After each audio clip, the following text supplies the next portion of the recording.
دمتي راديو رناينا زلنا كبرات خطاتلت مدب لما أنتي عدوم قاشانا ممهرنا عيانا قرين تقعد على برهانا قبرز قابيهر براشويك آمزن احنا لنا نسوع براشينو خاب كتما شتوتقار جرماني مسانا زلو مجمريا براشينو I hope تصبقوا دعمة حليفك هتكون اي تراخبنا بدحريو and thank you عدمينا خبرك لما أنت بزغت ركب زخالك بشمي بشم كلهم تخطاتلتي دمتي راديو رنان أدالو تانك مسكينك فتو فيلن تانك يوناتان أنا بزهيدة مسكن أو دعمتات كل تبعلات بتعم صبح حليفو بسلام بتاعنا لعلو كله مالتي كالتي نقولو تي سماعن كل أبالتي بديرنانكا عندنا سلام تقرب نقعها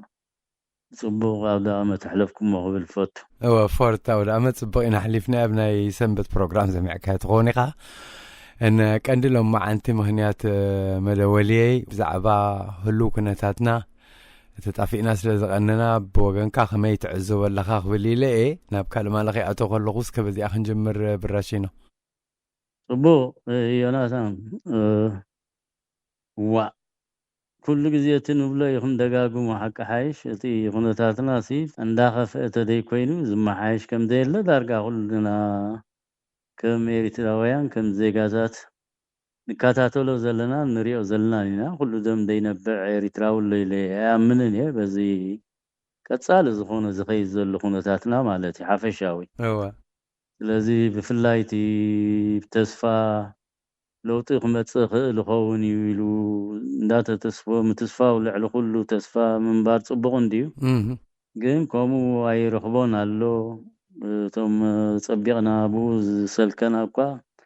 نعنا كل جزي دارقا حالي خويني دراينا جن كم سمتنكا ولا بتوم دحروت زسي زلو حواتنا ندكنا نون كيف وهينا سلازي ترف اب حما كنتاتينا زلنا مبزحتو غزي حما كنتاتينا زلنا ندينا نبل نزو كله زكا زلنا رانا حجي خبتي قد ما حجي بزمتي خاز قلص كايو قال حتتات لكم ناب براشي لمسحتكم شجرسي نفلت شجر كم زلنا انت ايت مفتحي ويلم بزح غزي يا دامص وامو ابا خلخا اسكي شجر كم زلنا طرح زي كونس كم يقرنا انا نفتح زلنا هلك تحسب انت اي مفتحنا شجرنا بطعم صبح حتى ابتزح حلفون حد العلكان يركانون ريئي يعني حدا خبر حاو تي في مفتح دايت ساين دلمبر تي تساقمات شجرات حقوي ما يتراوي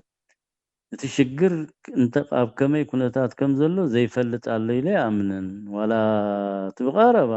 دغافنا يتسرعات يكون وين تواساينا يتسرعات يكون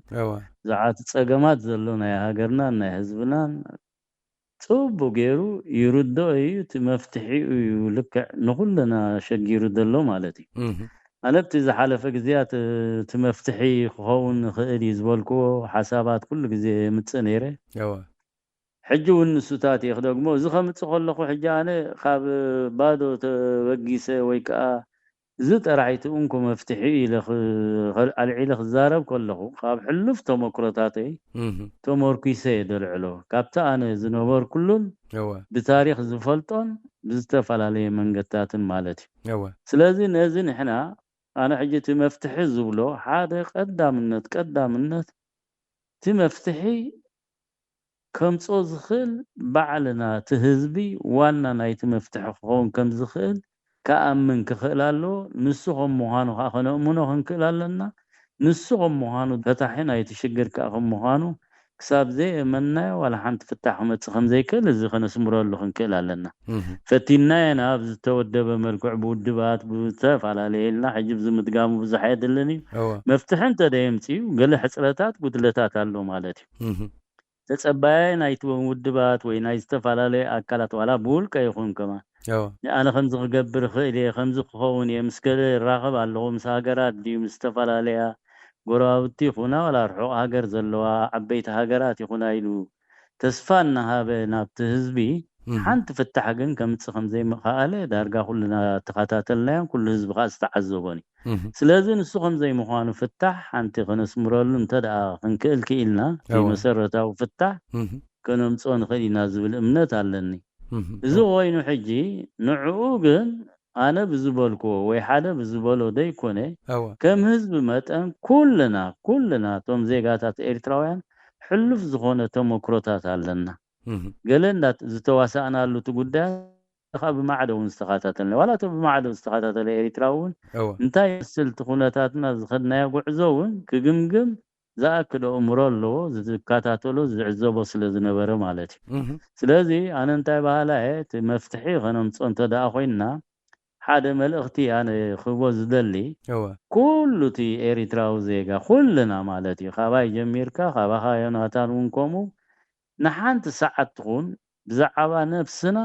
ተመሊስና ክንግምግም እንተንኽእል ሓደ ክንክእል ኣለና ብል ከምዕዮ ገዛ ክንወስዶ ካልኣይ ንሓደ ሰዓት ውን ብዛዕባ ህዝብና ኣብ ከመይ ኩነታት ብኸመይ ዘሎ እንታይ መስል ነዝታቱን መጽናዓት ክንወስደሉ ባዕልና ካብትን ሪኦን ካብትን ዕዘቦን ካብት በቀረባ ንካታተሉን ማለት በብውልቅና ዝተፋላለየ ተሞክሮታት ኣለና ዝተፋላለየ ተዕዝብትታት ኣለና ማለት ኣብቲ ተዕዝብትታትና ተሞርኪስና መጽናዓታት ክንገብረሉ ወይ ተመሊስና ክንጉምጉሞ ኣገዳሲ ዝብል እምነት ኣለኒ ሳልሳይ ልክዕና ሓደ ሰዓት ብዛዕባ ጉዳይ ሃገርና ኣብ ከመይ ኩነታት ትርከባላ ብዛዕታ ሃገር ጥራሕ ናይቲ ህዝቢ ኢልና ኣለና ናይ ውልቅናውን ንሕና ዝኸድናዮ ጉዕዞ ዝተዋሳእናሉ ድዩ ወይ ጠጠው ኢልና ትምኢልና ዝረኣናዮ ጉዕዞ ዝኸይድ ዘሎ ድዩ ወይ ኣብ ዝተፋላለየ ምንቅስቃሳት ነርና እሞ ክንዕወተሉ ዘይከኣልና እዚ ኩሉ መጽናዕታት ገይርና ምስንኸይ ኣብዚ ተሞርኪስና ድሕሪኡ ብኸመይ መልክዕ ክንሪኦ ክንክእል ኣለና ክንራኸብ ክንወሃብ ንኽእል ኢና ዝብል እምነት ኣለኒ ንስኻ ከም ተቀድሚ ሕጂ ዝብሎ ነበርኩ ኣብ ከምዚ ደረጃታት እንተዳ በጽሕና ቶም ናይ ቀረባ በቀረባ ኸዓ ይህን ክንበሃል ንኽእል ናና ሓደ ዝናእሰ ካብታ ዝናእሰት ውደባ ፈጢርና ብኡ መልክዕ ኸዓ ብሓሳብ ምስቶም ካልኦትን እንዳተራኸብና ሓሳብ ቀንዲ ቀላስን መራሒናን ከም ምኾነ ኣሚንና እንተዳ ክንከይድ ክኢልና እናሓየልና ክንከይድና ከም ህዝቢ መጠን ናበርታዕና ክንከይድና ከም ህዝቢ መጠን ውን ዝያዳ ስኒት እንዳፈጠርና ክንከይድና ተደይ ኮይኑ ዝዩ ኣብ ሓደ ውድብ ተኣኪብካ ውድብ ፈጢርካ ዝተፋላለየ ነፍስኻን ህይወትካን ድሕረ ባይታኻን ዘይትፋለጥ ዝኸድናዮ ጉዕዞታት ስጋዕ ክንደይ ከም ደበለና ኣብቲ ንጉምጉሞ ገምጋማት ናህና ገምጋማት ኩልወና ስለዝኽእል ብኡ ክንከይድና ማለት እዩ አነ ሕጂ ብዘይ ሓፅር ዝበለ ጾሚቄ ኣብቲ ጸኒሐ ክገልጾ ክእል ናተይ ትዕዝብታት ካብ ምንታይ ተሞርኪሰ ስለምንታይ ከምኡ ብል ስለዘል ኣለኹ ኸዓ ናብቲ ህዝቢ ከም ሓሳብን ከም ትምህርትን ከም ዝሕረ ባይታ መላለይን ክኾኑን ከቕርብ ክፍትን እየ ማለት እዩ ስለዚ ብቲ ሕቶ ካልሓ ናብቲ ዝሓሰብካዮ إذاعة إرينا صوت مستقل لإريتريا وبزعبات نفسنا هنجمجم على زبالكاي حجنا بنفسي بأي بنفسي كخدة كوينس انتهي اللي هنجمجم زلني بزعبان انتهي مالتكاي على نفسي كجمجم من دحر كوين حجنا حنت ساعات سي ما سي كونتات هاجرنا خميلو قلم that's okay كحسب غيلي زين فولت او ناي كونان كل سبب فولت ايل كاناخا ግን ብዛዕባ ነፍሰይ ክግምግም እንድሕራለንስ ቁርብ ዚኣ ተብርሃለ ይደልየ ጽቡቅ ሳብ ብዛዕባ ነፍሰይ ክንብል ኮልናሲ ኣነ ከም ሙልቀ ዝሓለፍክዎ ዝኸድክዎ ጉዕዞን ዝፈልጦ ዝነበርኩን ዘሎን እዚ ካብኡ ተሞርኪሰ እንተደኣ ኸይደ ዳየቲ ውፅኢታዊ ዝኾነ ስራሕ ክሰርሕ ዝኽእል እምበር እቲ ናይ ዝሓለፈ ተሞክሮታት ወይ ዝሓለፈ ውጥቀታት ዲዓወታት ንዑ ረሲዕ ብዝሓድሽ ዝመፀ እንተዳ ክዛረብ ኮይነ እቲ ዝፈጥረልና ዘሎ ፀገም ቀንዲ እሱ ምዃኑ ስለ ዝተዓዘብኩ እየ ከምኡ ድብል ዘለኹ እንተዳ ኩልና ዝተባሂልና ንምሳሌ ሓድሽ ነገር ይመፅእ እሞ ነቲ ሓዳሽ ነገር ሽዑ ንኩሉ እቲ ዝሓለፈ ረሲዕካ ብሓድሽ መንገዲ ከም ትብገስ ጌርካ ትሪኦ ንምሳሌ ቃልሲ ዝተፈላለዩ ውድባዊ ካብዚ ዝሓየለ ውደባታት ዝነበረሉም እዋናት ነይሩ ሓያል ተሞክሮታት ዘለዎም ምትእኽኻባት ዝገበሩ ነይሮም እዮም ስለምንታይ እሱ ፈሺሉ ስለምንታይ እሱ ክዕወት ዘይከኣለ ነዚ ከይገምገምካ ዋላ ንሳቶም እንቶም ብኡ ዝሰገሩ እውን ሓድሽ ምትእኽኻብ ክፍጠር ከሎ ልክ ከም ንሱ እቲ ሓድሽ ከም ቀንዲ መዕወትን ኣህና ገይሮም ዝርእይዎ ክትዕዘብ ከለኻ ናይ ብሓቂ ዝገርመካ ወይ ሓደ ዝኾነ ዝተፈልየ ውልቀ ሰብ መፅዩ ኣነ ከምዝን ሓሲበ ከምዚ ገብር እየ እንተዳኢሉ ቀጥታ ናብኡ ከይዶም ንዕኡ ኣምንዎ እሞ ካብኡ ትፅቢታት ዝገብሩሉ ምኩራት ዝኾኑ ተጋደልቲ ይኹኑ ዋላ ውልቀ ሰባት ምሁራት እውን ኣብ ከምዚ ደረጃ ወዲቖም ክትርኢ ከለኻ የተሓሳስበካ ሕጂ ነዚ እየ ድብል ዘለኹ ሕሉፍ ተመክሮና ብፍላይ ኤርትራውያን ንሕና እቲ ዝሓለፍናዮ ጉዕዞ ኩሉ ግዜ ረሲዕና ብሓድሽ ሂወት ኢና ንምለስ እዚ ከዓ ሕጂ ዝተጀመረ ኣይኮነን ወይ ሕጂ ዘሎ ኣይኮነን እዚ ከም ባህርያት ካብ ቀደም ካብ ጥንቲ ከም ኤሪትራውያን ዝነበረናን ዘሎን ዝኸይድን ዝቕፅልን ዘሎ ኮይኑ ስለ ዝተዓዘብኩ እየ ዝዛረብ ዘለኹ ሕጂ ንምሳሌ ኣነ ካብቲ ተመክሮታተይ ክገልጽ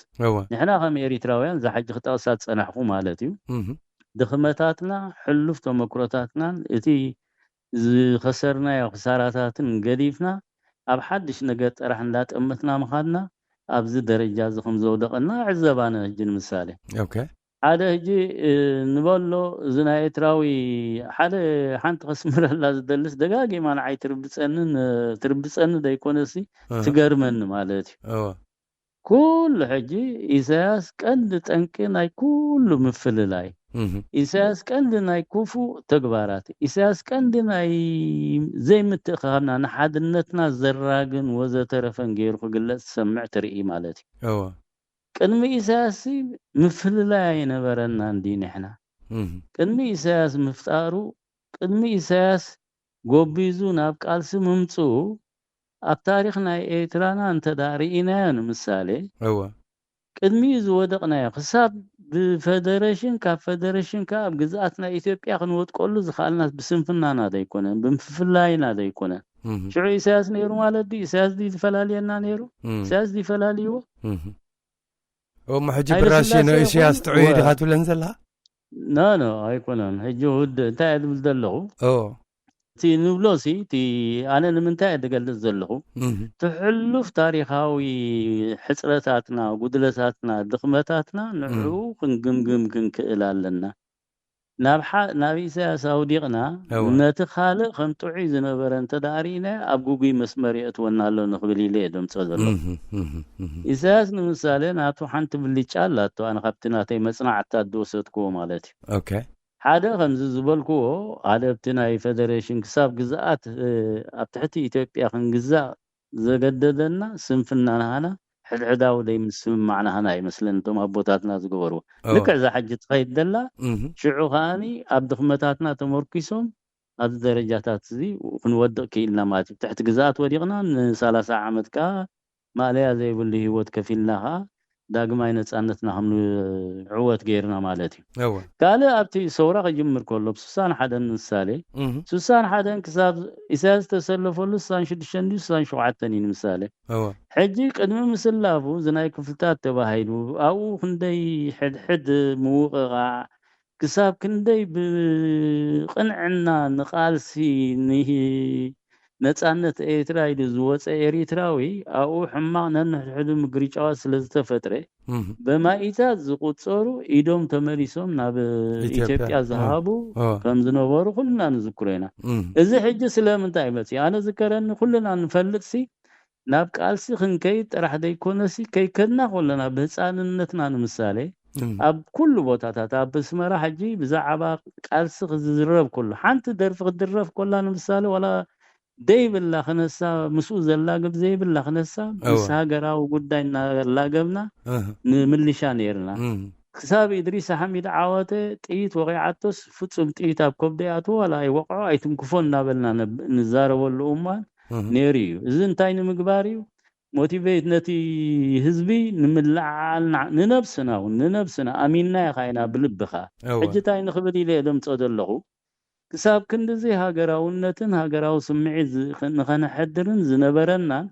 كم كل التحوات كدجزاو تخينا نعمتات ساكل كامل سنتنا بحاله زعبنا نميدا بزوصانا لو غزي ام ميدا يتم فللاي ترق مالتي توم كل التحوات زنبرنا وي كلتا متعبي تدجزاوتون ابن فلالي له درجات تبص حجتاي نخبري ليه اب كندنا تقدما يحطو زبغسنا همتي بمتكل امينا زوصانا لو او تموركسنا نخيد ابتوشتي ودم ساعتها ويابتي ودبا اتناي مفللاي منفسات شعو تريو او يمص اتناي سلطان من قرقاسات تمص حجتا ازታት كان لي طنقنا هنا ኤሪትራውያን ابت قداماي صلاينا ابت قداماي حتون مثال حتون نصانت نيرشو حتون نصانت كنملشو زغبانا بناي كفلتات كم مخنياتات غيرنا دحيرنا نزاربولو زرباتات አሉ እዝናይ ክፍልታት ሕጂ ቅዳሕ ከምናይ አልጄሪያ ዝቆድሕዎ በዓል ዑስማን ሳልሕ ሰበ ኣብ ኤሪትራውን ክሰርሕ ክእል ተባሂሉ ዝመጽእ ኣብ አልጄሪያ ሰሪሑ ሸውዓተ እድዮም ሽድሽተ ዓሌታት ሞጨርሾም ክራኸቡ ደይኩል እዮም ኣብ አልጄሪያ ዘለው ብዝተፈላለዩ ምክንያታት ናና ይቀልል ሕጂቲ ይርክባት እዚኦም ንነጻነቶም በብ ቦታኦም ተወዲቦም ልክዕ ከም ዝናና ክፍልታት ዝነበረ ገይሮም በብ ዓሌቶም ንጸላይ ንፈረንሳን መኪቶም ዛክል ህይወት ከፊሎም አመንጎ 7 ዓመት ነጻነቶም ክረኽቡ ኢሎም ማለት እዩ ንሕና ስለምንታይ ሕጂ ከምኡ ክንገብር ዘይካኣልና እቲ ንሕና ኩል ግዜ ከም ኤሪትራውያን ኣብዚ ሕጽረታት ኣለና ኣብ ክንድብቲ ቀዳማይ ጸላይና እንጥምት ኣብትነን ንሕልና ምቁርቃሳት ነጥፍኦ ሓይልን ዓቕምን ይበዝሕ ኣብ ክንድቲ ካላው ግሪጭታትና በትክንድ ቀዳማይ ደረጃ ቀዳማይ ግሪጭት ሪኢኻ ምፍትሑ እቲ ካላው ግሪጭታት ብዘተ ክፍታሕም ዝኽእል ኣሚንና ክንጓዓዝ ኣይከኣልና ድኽመታትና ሕጂ ዝገልጽ ዘለኹ ሕጂና ኢሳያስ ሕጂ ታብልጩ ዝበልኩዋ ኢሳያስ ነዚ ድኽመታትና ኤሪትራውያን ናህና ማለት ልክዕ ከምተን ዓለም በዓል እንግሊዝ ዝኹና ዘና ዓበይቲ ሃገራት ናይ ዓለምና ናይ ኢትዮጵያ ሃገርን ተሰማሚዖም ኣብቲ ውሽጢ ድኽመታትና ኣትዮም ኣብ ትሕቲ ኢትዮጵያ ንኽቁርንዋ ዝተቃለሱላ ዘተውዋኻ ነዚኣ ድኽመታትናና ኢሳያስ ተጠቂሙኻ ኣብ ክንዲ ንዑ ብጉቡእ ዝፈለጦ ሰብ እንተሊ ኮይኑ ኢሳያስ ነቲ ድኽመታትናና ኣካይዳን ማለት እቲ ግርህናናን ትልውሃትናን ኩሉ ግርህና ዲ ወላ عشነት ግርህና ኣብ ግርህና ዝተመርኮሰ እምነት ምስኡ ይውሰኾ ማለት እዩ ገርህ ስለዝኾንካ ብግርህና ዝኣክል ዝበሎ እንተበሎ ሓደ ሰብ ኣሚኑ ቀልጢፉ ትግብሮ ይዝብል ኣሚኑ ይኸይድ ከምዚ ክፋኣት ከም ዘለዎም ኣይኣምንን ማለት እዩ ኣብዚ ናይ ፌደሬሽን ዝነበርናሉ ግዜ ንምሳሌ ልክዕ ከምኡ ነይሩ ድሕሪ ናብ ትሕቲ ክስታዮም ግዛኣቶም ከምፅኻ ከም ሃገር ነፍሳ ምስካኣለት ኤርትራ ነፃነታ ክትወስድ ኢሎም እዮም ተንቢሆም ሎም ነቶም ዓበይቲ ቦታትና ማለት እዩ ብኡ ኣሚኖም ከኣኒ ተኣማሚኖም ከዓ ብኡ ዝተጓዓዙ ኣካላት ባይቶ ቂሞም ወዘተረፈ ነቲ ባይቶ ግን ውሽጢ ኣንኪሎም ከም ዝደክምን ከም ዝጠፍእን ገይሮሞ ማህበር አንድነት ኣምፅኦም ተኪኦሞ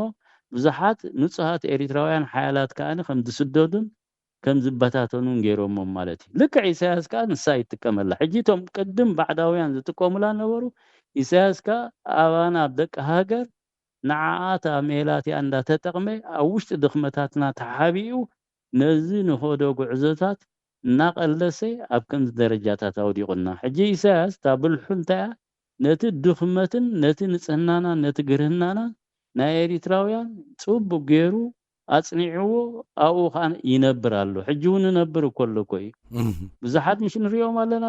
ኢሳያስ ዘሎ እዚ ሰብ ዝንጽዩ ስጋዕ ክንድዚ እንዳበሉ ብህይወቶም እንዳተጻወቱ ከሎ ህይወቶም እናኸሰሩ ከሎ ገንዘቦም እናኸሰሩ ከሎ ተመሊሶም ንዑ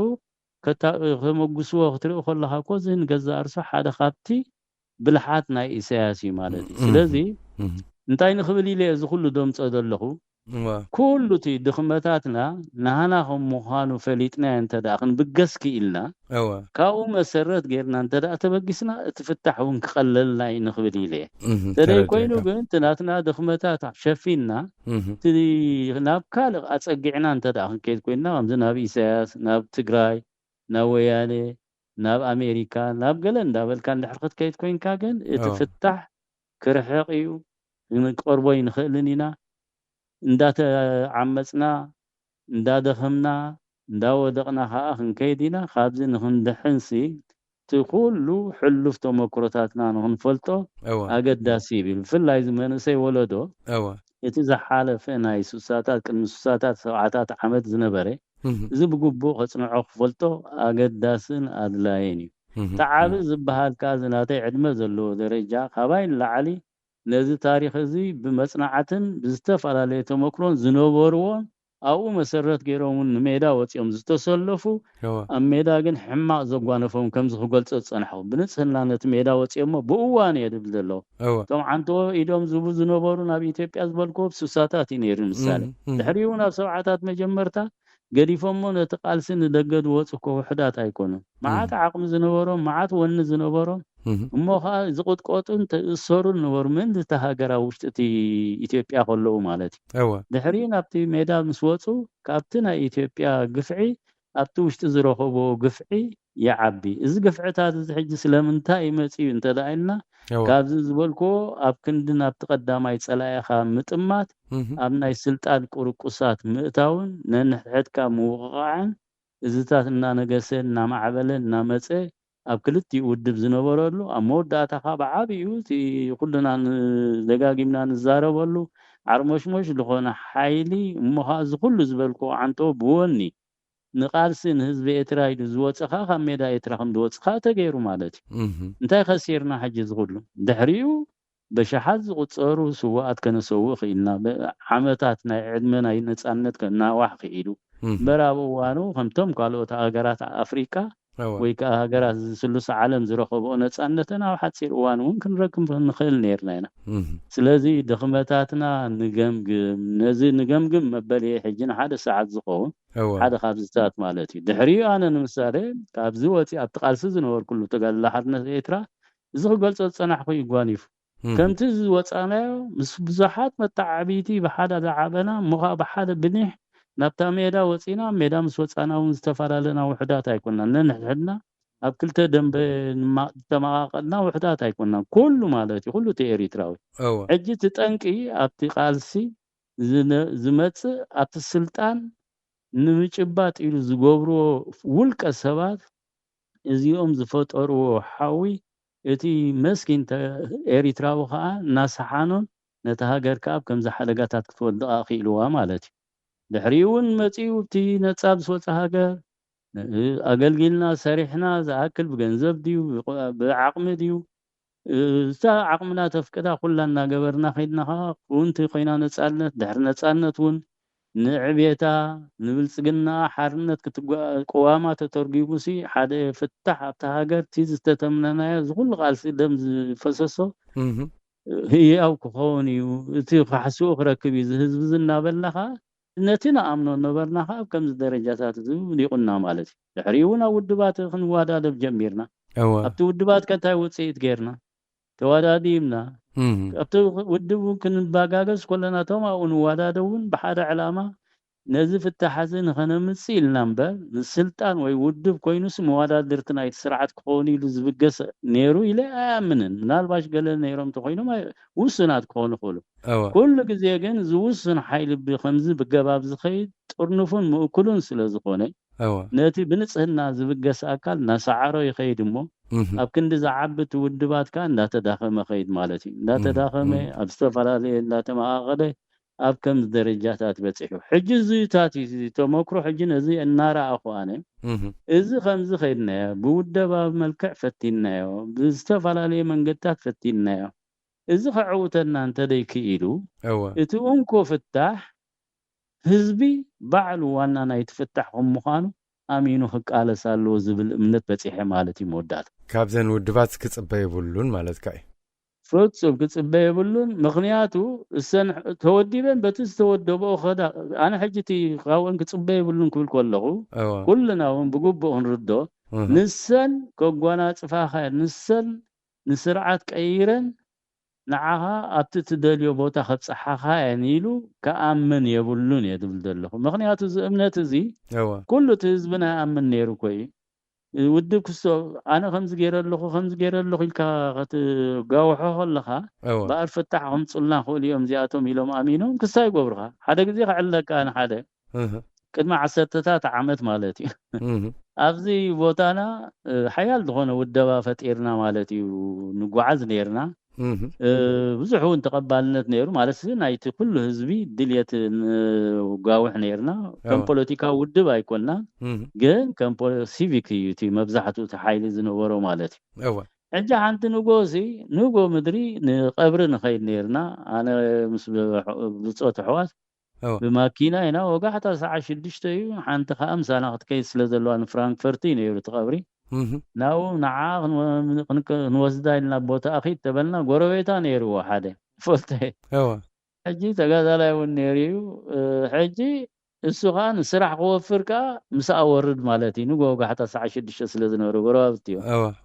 دحار أوقات طويلنا ماكينة سلام إلو سلام دحار معي أنا بدحريت كوفي لنيرها ريان سلام أنت براش بلن الحج نحنا سي نيساس حنا قبل الكاسنا عنا عدنا تقولنا إلنا تتصبنا سابز خدش إلك الله إلنا اوكي قال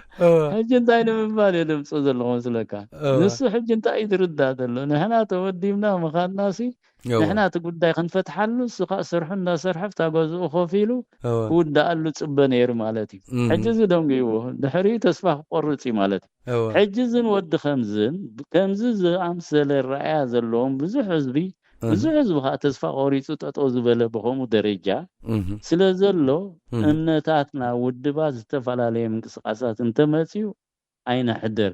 እሱ ከምጻና ፍታሕ አይንበል የድብል ዘሎ ኣብቲ ውደባይ ንእቶ ወይ ኣብቲ ተወዲበኖ ዝኸዳ ዘሎ ሕማቕ ይጉዕዙ ይገለ ይኮንኩን ድብል ዘሎ ዝኾነት ውድብ ዝኾነት ምንቅስቃስ ዝኾነ ኣነ የኸትወካና ዓድኻ ዝብለካ እዚ ፍጹም ከእትወካ ከምዘይክል ዝኽነ ኣመን ክንክእል ኣለና ህዝቢ ይትወሳኒ ህዝቢ ይኻትዋና ህዝቢ ተዘይተዋሲእዎ ዝኾነ ዓወት ክርከብ ኣይክልን ኣብ ግዜ ቃልሲ ቆንና ዝኹሉ ኺናት ሕድሕድ ዘካየድና ያሲ ብሰንኪ ናብ ህዝቢ ክንጓየ ክንብል ዝኸድናዮ ጉዕዞ እዩ ነይሩ ንምሳሌ እዚ ናይ ወክዛገር ዝነበረ ኣነ ስለ ዝነበርክዎ ሻዕብያ ካብ ሳሕል ክልተ ሓይልታት ንኸበሳ ደይበን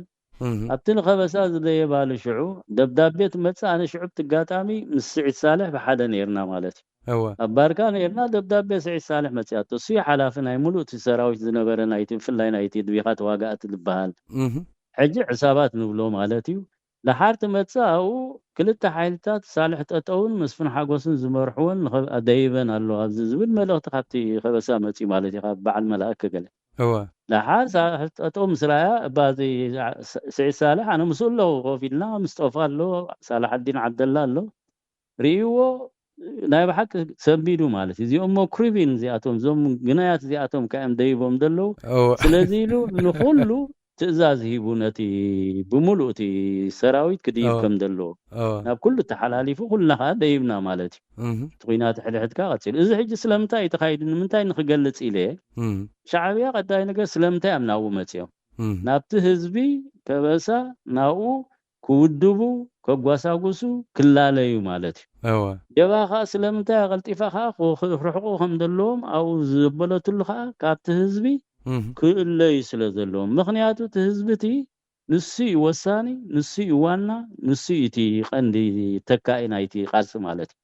ብወተሃደራዊ ድዩ ብንዋድ ድዩ ብገንዘብ ድዩ ብተልእኾታት ድዩ ብስርሒታት ተሰርሖ ድዩ ህዝቢ ይሰርሓልካ ህዝቢ ካይድ ቅልበካ ህዝቢ ካይድ ደሳሲየካ ማለት እዩ ስለዚ ህዝቢ ሓያሊ ንኽብል ኢለ እዘን ውድባት ይኹን ሓጂ ወላ እዚ ሕጂ ዘሎ ምንቅስቃስ ብሪገድ ንሓመዱ ይኹን ገለ ይኹን ዛዕባ ውድቡ ተደይ ኮይኑ ብዛዕባ ምንቅስቃሱ ተደይ ኮይኑ ኣብ ህዝቢ ወሪዱ ህዝቢ ዋና ምዃኑ ክፈልጦን ከፋልጦን ንሱ ዝያዳ ልዕሊ ኩሉ ዋና ናይቲ ጉዳይ ከም ምዃኑ ክምህሮ ዝኽእል ኣካል ስለ ዘይንርኢ ዘለኹ እየ ከምኡ ዝብል ዘሎ ስለዚ ነዚኣ ክንፈጥር ኣለና እያ እታ መፍትሒት ኣነ ዝብላ ዘሎ ህዝቢ ባዕልና ከም ህዝቢ ፈታሕቲ ናይ ዝኽንኮን ኣለና ብል ኣለኹ ነዚ ሕጂ ኣነ ሕጂ ምናልባሽ ሕጂ የምፅኦ ኣለኹ እዚ ብውልቀይ ኮይነ እምበር ብ2012 ንሕና እዚ ሕጂ ዝዛረቦ ዘለኹ ካብ ውድብ ዝነበርናሉ ካብኡ ኣልጊስና ውድባዊ ኣካይዳ እዚ መፍትሒ ናይ ዝንኸዶ ዘለና ጉዕዞ ይኮነን ኢልና ሓደ ምንቅስቃስ ኤሪትራዊ ምንቅስቃስ ንፍትሒ ድብል ፈጢርና ብዙሓት ዓቕሚ ዘለዎም ፖለቲሽያንስ ተኣኻኺብና ማለት እዩ ሓያላት ዝኾኑ ኸማን ፖለቲካል ሳይንስ ዝተምሃሩ ኣካላት እውን ነይሮሞ እዚ ውድብ ድበሃል እዚ ቻርተር እዚ ፖለቲካዊ ተኻትብሎ ቻርተሩ እዚ ውሽጣዊ ሕጋጋቱ 87 ገጽ ዝኾን ሒዙ ዝኸይድ ውደባ ከምኡ ይኮነን ዘድልየና ካብ 3 ገጽ ዝበዝሕ ከድልየና የብሉን ዋናታት ናይቲ መፍትሒ ህዝቢ ንህዝቢ ዝፅውዕ እንተደይ ኮይኑ ካልእ እዚ ዓንቀፀይ እዚ ዕላማይ ናይ ድመፅእ ዘሎ ባሕሪ ከም ዝክንገብሮ ኢና ወዘተረፈ ድበሃል ዝኽእሉ የብሉን ኢልና ተንቀሳቒስና ዝያዳ ንክንውድብ ኢልና ደይኮንና ሽዑ ዝተንቀሳቐስና ነቲ ህዝቢ ግን ክንምህሮ ኢልና ማለት እዩ ኣብ ፓልቶካት ይኹን ኣብ ካልእ ይኹን ዝተፈላለየ ጎስጓሳት ነካይድ ነርና ብዙሕ እውን ውፅኢታዊ ስራሓት ተሰሪሕዎ ድሕሪኡ ግን ከምዚ ኢልካ ምኻድሲ እዚ ንሪኦ ዘለና ጉዕዞ ዋላ ዘን ውድባት እውን ካብኡ ፈንተት ክብላ ይክእላን ኣለዋ እሞ ሓደ ነገር ዋላ ምስአን ልፍንትታት ፈጢርና ንኸይድ ኢልና ምስአን ልፍንትታት ኣብ 2018 ጀሚርና ካብኡ ነበረ ኮይኑ ከምቲ ንቡር ምፍልላይ ከምዚ ዝብሎ ዘለኹ ዘይምርድዳ ማለት ሲ ዋላ ትይኡ ዝነበረ ዓቕምታትና እውን ተዳኺሙ ተሓሳብ ሕጂ ዝያዳ ተዓቕሚ ደይኮነስ ተሓሳብ ግን ከምዚ ኢሉ ኸይዱ ሕጂ ኣነ ንዑ ጓሳጉሰሉ ኣለኹ ማለት እዩ ተሓሳብ እቲ ንሱ ተደይ ኮይኑ በዚ ሓሳብ እዚ ተደይ ኮይንና ክንራኸብ ዘይክኢልና ዝኾነ ዓይነት መፍትሒ ክመፅእ ኣይክን እዚ ከዓ እንታይ ንመን እዩ ዝውክል ንመን እዩ ዘተባብዕ ንመን ከዓ እዩ ዘተስእ ነቲ ተቃውሞ ደንበ ዘለዎ ይደላይ ፍትሒ ዝብል ጥራሕ ደይኮነ ነቲ ኣካል ናይቲ ስርዓት ይኹን ነቲ ኩሉ ትግዳይ ናይቲ ስርዓት ካብቲ ዝለዓለ ፅፍሒ ዘሎ ናይቲ ስርዓት ክሳብቲ ዝተሓተ እሱ እውን ልክዕ ኣካልና ከምዃኑ ፈሊጥና ንጓዓዘሉ መንገዲ ክንፈጥር ንኽእል ኢና ምክንያቱ ኩሉ ደድሕር ባይቱ ዘሕለፎ ጉዕዞታት እናገምገመ እንተደኣ ኸይዱ ምስቲ ናይ ቀረባ ንዑ ዝመስሎ ከዓ እንዳተኣኻኸበ እንተደኣ ኸይዱ ብሓሳብ ድሕሪኡ ምቶም ካልእ ዘለና ከዓ ምስቲ ካልእ እንዳተራኸብና ተኸይድና ነዝታት ሽዑ መፍትሒ ክመፆ ክእል እዩ ዝብል እምነት እዩ ዘለኒ ስለዚ ኩሉ ሰብ ዕሉፍ ተመክሮታት ዮናታን ሕጂ ዝተፈላለየ ሰላማዊ ሰልፍታት ከይድካ ዝተፈላለየ ተበግሶታት ኣካይድካ ዋላ ንገዛ ርሱብቲ ናይ ሰንበት ፕሮግራምካ ቀደም ዝከታተሎ ዝነበርኩ መዓት እቲ ዝወርዶን ነበረ ዝመንእሰይ ኣብቲ ባሕርታት ክጠፍእን ክውብልን ከሎ ካብቲ ጥፍኣት ንኽድሕን ተጓሳጉሶ ዝነበርካ እዚ ኩሉ ገምጉሞ ሕጂ ከምዚ ዝገብር ነይረ ከምዚ ንምንታይ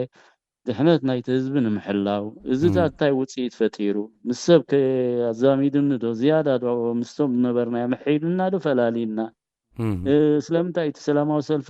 ጀነቭ ዝኸድኩምሉ ክሳብ ኣነ ይነበርኩን ሳብ 15,000 ዝኣክል ዝነበረሉ እዚ ኣብ ከምዚ ደረጃ ዝወዲቑ ክትሪኢ ከለኻስ እንታይ እቲ ምክንያታት ሕጂ ዝያዳ ንስኻ ኣብኡ ዝነበርካ ንዑ ክትግምግሞ ትኽእል ኢኻ ስለዚ ካብኡ ተመርኪዝካ ነዚ መፍትሒኡ እስኻ ከዓ ሓደ ፍታሕ ከተምፅእ ትኽእል ኣነ ብወገነይ ናተይ ምስቶም ንዓይ ዝመስሉ ከዓ ከምኡ ገብር ኣብታ ሓሳብ ሽዑ እንተተራኺብና ንሕና ከም ህዝቢ ተደይ ኮይንና ነዚ ፍታሕ እዚ ክንፈጥሮ ንኽእል ካልእ ዝኾነ ነገር ክፈትሓልና ይክእልን እንተደኣ ብምባል ደረጃ በፂሕና ብሓሳብ ተራኺብና ኣለና ማለት እዩ ብሓሳብ ዝተራኸበ ከዓ ንኽራኸብ ከዓኒ ቀሊል ይኸውን ስለዚ ነዚ እቲ ደጋጊመ ከም ህዝቢ በቲ ንቐርቦ በቲ ዝወሓደ ካብ 7 ሰባት 5 ንኹን ዋላ 6 እንተደኣ ሓይልና ብቐረባ ንፋለጥ እንተደኣ በዚሕና ከዓ 20 ክንበፅሕ ንኽእል 30 ክንበፅሕ ንኽእል በቲ ሓደ ሸነኽ እውን ከምኡ እዚ ክልቲኡ ግን ነንበይኑ ደኣ ይተኣኻኸብ እምበር ብሓደ ኮይኑ ብሓሳብ ብሓደ ስለ ዘሎ ብሓደ ከም ዘለዎ ክንኣምን ክንክእል ኣለና ብሓደ ዝሓድሽ ነገር ኣይኮነን ውደባ ንሕና ኢና ጥራሕ ውደባ ነቒስና ዘለና እምበር ዝዓንቶ ዝጠቕሰሉ ነበርኩ እዚ ሻዕብያ ኣብቲ ከበሳ ዝደየብሉ ግዜ ሲ وهايو دبال سمعها اوا وهايو نيبلا اوا خشوشوخ عملاي برخة درفلا وهايو تاتفت إيرومكو وشت سوليخم نبر غيروم نعنا نجفها وشتتي نحنا نكايدو نبرنا عدتاتسي مخات حزب مسانا نبري تنحادرو نبرنا غزاس وشتس وديبومو نساتهم دحري قالتهم منسي كيدهم تسمعنا شعبيا وتادر اخستاي كوينهم تقادلتي توم ولد دخاني مسانا بحدينا بون ست بحد اساسينا الحمد لله نخساين دا قبرناس وشت جن ابالات نايتي شعبيا خوينهم تريوم ماتي طفل حزب سي ودادي بو حجزي انا نفتقرا يدبدلو حجاري اوكي زيا خاني نفتقرا نزيا كتكون كنقبرالنا منتاي كاي نسلطان نقله ديكونه شعبيا ابالاشيو اندي نحنا ግን ንድሕነቱ ናይቲ ህዝብና ብከምዚ ገባብ ተወዲብና ንስርዓት እዚ ከነዳኸሞን ኣብኣ ከሎ ብጠጠው ዝስዕሮ ንኽእል ኢና ዝብል እምነት ኣለኒ ንኸሙ ቅብል ኢለ ደልዕላ ደጋጊመ ዘለኹ ማለት እዩ إذاعة إرينا صوت مستقل لإريتريا أبدمتي راديو رناينا زلنا كبرات خطاتلت مدب مسانا ممهرنا آيانا برهانا قبرز قابيهر براش كاب كتما شتوتغارت جيرماني زلو من الوقت أقدم بلتي حدش هدراشانا خبوم براشينو راديو رنا فيا ساتلايت أبيوتل سات شمونت ديجري معراب فريكونز 10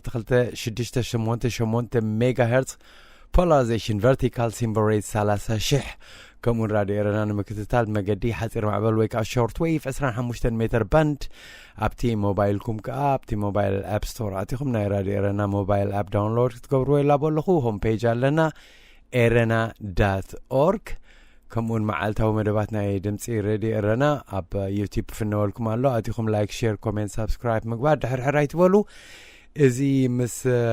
براشينو نعلو زلنا حجي اندحر ابزي رئيتو لكم كوينو دايركت حتو مقد تليفون بادو 4 شعتن 7 حدن سوسان حدن 30 حموشتن 4 حدن 6 حدر بعد مدوال زلكم ملقت ختم حلال فتخل لكم زي قد ساعات كندي زي قد ساعه معلتي انسر ماشينيا دمصكم نسمع تدالوته براشينو I think ملو زي قدل رئيتو يخيب كالو نتي قدامي توبيك زمتك حتو من هالباتا سعبا بلا مزي وانا وحجي نسمعو زلنا خونتات نخبل كلغو تمالي هقدف تدمرنال زبل درفتات نسمع نيرنا جروحتات نسمع نيرنا حجي خاء تقراي تعوت بلنا له انتينا نسمع زلنا براشينو اي نو صبو غيركا خم تفلطم انتي ام زحاسبو زلو انتي ام زبلو زلو اسكي ريتو خابز خسمع مدلخو كاب هقدفس كم ستصبيخا زت مالسي ماسي زيوم قندق صلاتنا مخانم تግራይ ወያኔ ወዳባ ኮሚና እንፈልጥን ያና حجس كميل تግራይ تعوت كل حج صبو قدميا ግን ዮናታን اوا تا قديمه مزازمي صبو غير خغبرلا ምክንያቱ ጥራሕ እንታይ አክገልጥ ጸኒሐ ህዝባዊ ማዕበል ኩሉ ህዝቢ ዋና ናይቲ ፍታሕ ከም ህዝብ መጠን ኩልና ኣብዛሃለና ሃሊና ኩልና ግዳይ ናይ ስርዓት ስለዝኾና በብውልቅና እንተዳ መጽናዕታት ጌርና እቲ ዝሓለፍናዮ ንዑ ገምጊምና በቲ ንዓና ዝመስለና መምስ ዝመስሉና እንዳተዘራረብና እንዳተማየጥና ኣብ ፍታሕ ንእቶ ኢለ ነይረ دحريو بحساب جن كلنا نراقب علينا قبل سنة حمون يتحسب عندنا جوها هذا أكل كأكل وكاجن نايقدني حجي نايقدن قبل كله هذا ود فتير كان عوزة ما أكله تقبر لك إلى أيكون كنت بلدلو حج نعوه ما أكله زخل الحجي نعوه وهذا زخل نعوه العلو زخل كسببتي تأخيبو أبزحيلة أرزبتحو ناتو مراحتي ويكا خابتو وشتئتي أكال تنتفتات ريو مريحناتو مزي سلازخل شعو زمتسو خوينو ناون مبصحقن مريحنا يززبالكو حساب كخون زقبون كخون زلوان كنقبرو زلنانكا انتاي بحالاي راديو ميديا اتقداماي مسارحي نايزخبلو زتنحقو كنقلونا نايقدني إذا ميديا زي بزعبا زي حزب زي طرح دزارف እዚ ሜድያ እዚ ብዛዕባ እዚ ክብሎት ፀናሕኩ ጥራሕ ማለት እዩ እዚ ሜድያ እዚ ፍታሕ ናይቲ ጉዳይ ህዝቢ ከም ምዃኑ ጥራሕ ዘጓሳጎስ እዚ ሜድያ እዚ ከም ዘን ካልኦት ሜድያታት ኣይገብራን እየን ማለት ዘይኮነ እተን ናይ ካልኦት ኩሉ ካብ ሬድዮ ኤረና ትሒዝካ ካልኦት ዋላ እንተገበራ ጉራማይለ ግን ሎምን ምሳሌ ብዛዕባ ህዝቢ ክዛረባ ፀኒሐን ፅባሕ ከዓ ብዛዕባ ናይ ኣብይ ዝገበሮ ምስ ገለ ርክብ ወይ ከዓ አይሲሲ ዝናይ ተኻትብሎ ዝናይ ግብፂ ተራገለ ተራእዩ ብገለ ሓድሽ ነገር ወይ ከም ዝበልካ ከዓ ዝናይ ትግራይ ከምዚ ጽምዶ ወይ ገለ ኢሉ ክመጽእ ከለኻ ኣብኡ ከይድካ ሰጊርካ ሕጂ ነቲ ህዝቢ ዝብርቕርቕ ብሎ እቲ ክሓስቦ ፀንሐት ዕላማታት እውን ኣብቲ ፀኒሑን ኣብቲ ክሰግር እወ ግን ይምልከተና እንዲሁ هو يملكات انا حجتها ዘለኹ ማዓስ ኣይሰርሕ ናይ በሓቂ ሜድያ ኮስ ይስርሑ ትዘሎ ኣብቱ ደይት ዝኾነ ሓበሬታ ክፍኑ ናይ ግድኒ ተጸሚድና ኢና ጽምዶ ክብሉ ከለዉ ሕጂሲ ንሕና ኢና ንጽመት ዘለና ስለዚ ኣው እጁ ክመጽእ እንድያ ኣነ እንታይ ዝብል ዘለኹ ዮናታን ነቲ ብዛዕባ ጉዳይ ህዝቢ ዝዛረብ ሓደ ሜድያ ክህልወና እንሰርሕ ክንክእል ኣለና ዝብል ዘለኹ ሕጂ ዝዓንቶ ጠቕሶ ነበርኩ በብሸውዓተ ድዩ በብሸሞንተ ድዩ በብቲ ብቐረባ ዝፋለጥ እናተዋደበ ንህዝቢ ከም ህዝቢ መጠን ናህና የሓላፍነት ነትፍታሕ ኢሉ زأمن أكلات مستوالات بيت مهورة أكل زبهالون تعبي زمدنا مس عالمنا زلو مزي من قصة وتكالات زلو أكلات ونالو ساتون بمن قدوم بوملك أنت ننحزم تراقيبهم بزبز تفكر من قصة أسك كايد خيلهم ننحزم دحريون إزاز بلا زلقون هاي راديو تكال نعا عقمي جنزب كحتتيو نعا نمردلوان نمركابان كا እቶም ክኢላታት ናይ ስነ ጥበብ ዘለውን ምሳሌ ጸሓፍቲ ደረስቲ ተዛረብቲ ወዘተረፈ እዚኦም ከዓ በብመንገዶም ክራኸቡ ስለዝኾኑ ንሶም ዝውንንዋ ንሶም ዝሕዝዋ ማለት ጥራሕ ጎዝጓስ ናብ ህዝቢ ጥራሕ ብዛዕባ ህዝቢ ጥራሕ ትዛረብ ህዝቢ ክላዓል ከም ዘለዎ ጥራሕ ትዛረብ ሓንቲ ሬድዮ ተድልየና ኣላ ካልእ ሕዋስ ዘይብላ ይብል ዘለኹ ዋላ ዝኾነ ነገር ተተፈጥረት ከባቢና ብዛዕባኡ ትዛረብ ዘይኮነት كاندي أتوكرا بزعبات حزبنا كلعال كترنف كم دلو تقبر نزع عنتو دبولكو مالتي نزع حسابات زي تقلص كتلونا اللوا بهالاي حجنا زي عقمي خاطي حزبي مستأكبه تحزبون كواص قرب كخوني نعو كايدو نتا راديو زقول لكن كابزوم زبولكو أكلات بزي زامنو بزي زبولكو نعو بزي تودب ملكع كتاداليوم كتصنحو نعو زمول كاتم مهورات نبلوم زوم ناي استفلالي أكلات مستفلالي زي من قصة وتكالات ركبات زلوم نزخ مولا زخلا هاجرات بزحات الله يولعوا كله بزحات كوب زعبا بشي إريترا غيرو كابزن إنجيو دبهالا زي من قصة وتكالات سمينارات نكايد لنا ويقل نقبر لنا بزعا قد هاجرنا نزارب لنا نتوهالي بشحات زقصر جنزبات وصدلو من قتات كوب بزح وصدو كله ويا إذا حج خموزة أمثل عدلات كاني أبزار راديو راح زوعل لراديوون كمولو زخولو زي من قصة تكالات يكونوا هاجرات كلنا خمس زخولون كن أمن كن كلالنا كومو هنقبر لنا حجتا مراحتنا إذا راديو زيا كتكون اللوا بهلاي راديو تديبلنا فنو كخوني مالتي ترح بب من قدنا إذا نخود دلنا نلعلو نخلينا نزارب نخلينا أب حدا خطر نفنا دخل جن حدا راديو نفتر لنا خمسة دم صحفاش أب مشتي أب جزء قالس زنورت له جزء قالس دم صحفاش نتوش تهاجر دنبره هزوي نعوز اللعل قط متادي زي ما تادي درف تادي نعون دافنوت يا تلعلو نيرة تقاوم دنبون من السودان غير ونيري نزي قد محجز زاري بين يرين بشير الأسد أنصار بيجكا كل فتينو بشير الأسد بتقاوم تودبات كراخب فتينو قل فتينو ولا حنت وسيت كركوب أبزيك على الدرجة مسبسحة ولا حساب راديوون نحنا أنا زنور كل ودب مالتي دم سحرنا تبهان كاب لندن تفنون نسي زمولان يرو يخاف لنا نيرو مالتي أو زخين نبر سقع خندز وصايدات تقبر نير السودان دحريو سبات قصيرو بدوموز مالتي قصيرو أبريديو اندرمان قطع تفنون إريترا أمتيو كفنو جميرو ماتي نزو خقبرو متجمرو أبتوش تهاجر كتصلو متجمرة نزيام سراي سياس قطع خيرو مس بشير تراخيبو تاري مسو ناي توم تقاومت ناي السودان كراخبو نعوم كركبهم نسو خا نتا راديو خعصوا خم دلوا غيرو يعصيوا اجي راديو ساب كندي عب ترا خم زلوا مالتي ስለዚህ በዚህ ጋጣም እዚ መጽዋዕታት ገብረሎም ዘለኹ አለው አቅም ዘለው ምዞም ዘይ መንግስታው ትካላት ዝራኸቡ ሙወላ ገንዘቡን ክረኽቡ ድኹሉ ንኸምዚ ብዛዕባ ጉዳይ ህዝቢ ትዛረብ ሬድዮ ንኽትቆም ነዚ ሓሓስብሉ በዚህ ጋጣም እዚ ንኽዛኻኽር ማለት السائق مرحلنا السائق تأخاخبنا السائق بركي ميديا تزعبه ترى سلازلو سازيادا لعلي تفلطو مالتي لازم نعون قبل إليه ترديك نابتا ستايكن ملس نابتا ناي تصمدو نابتا ناي تقراي تعود كم أنت مالت مالي كمتي سخاون سمعك هايو أي سحاق أي قوينكا رأس خازنا أنا كاتدميرنا يناخب لخلو انتاينا نسمع زلنا براشينو وين انتاي تعلامات كان قرن زي من البات منغو اقوال فكا بشنخ ويل كم زي انا مثلني تقوم الى زارب زولون ابنت حونا اول سعيد بزي فقاد منغسي ارترا وي هقدف كوم الى عويلو وصي دفيرو زارب اي مثلن سلازس منغستيس كمز وكلب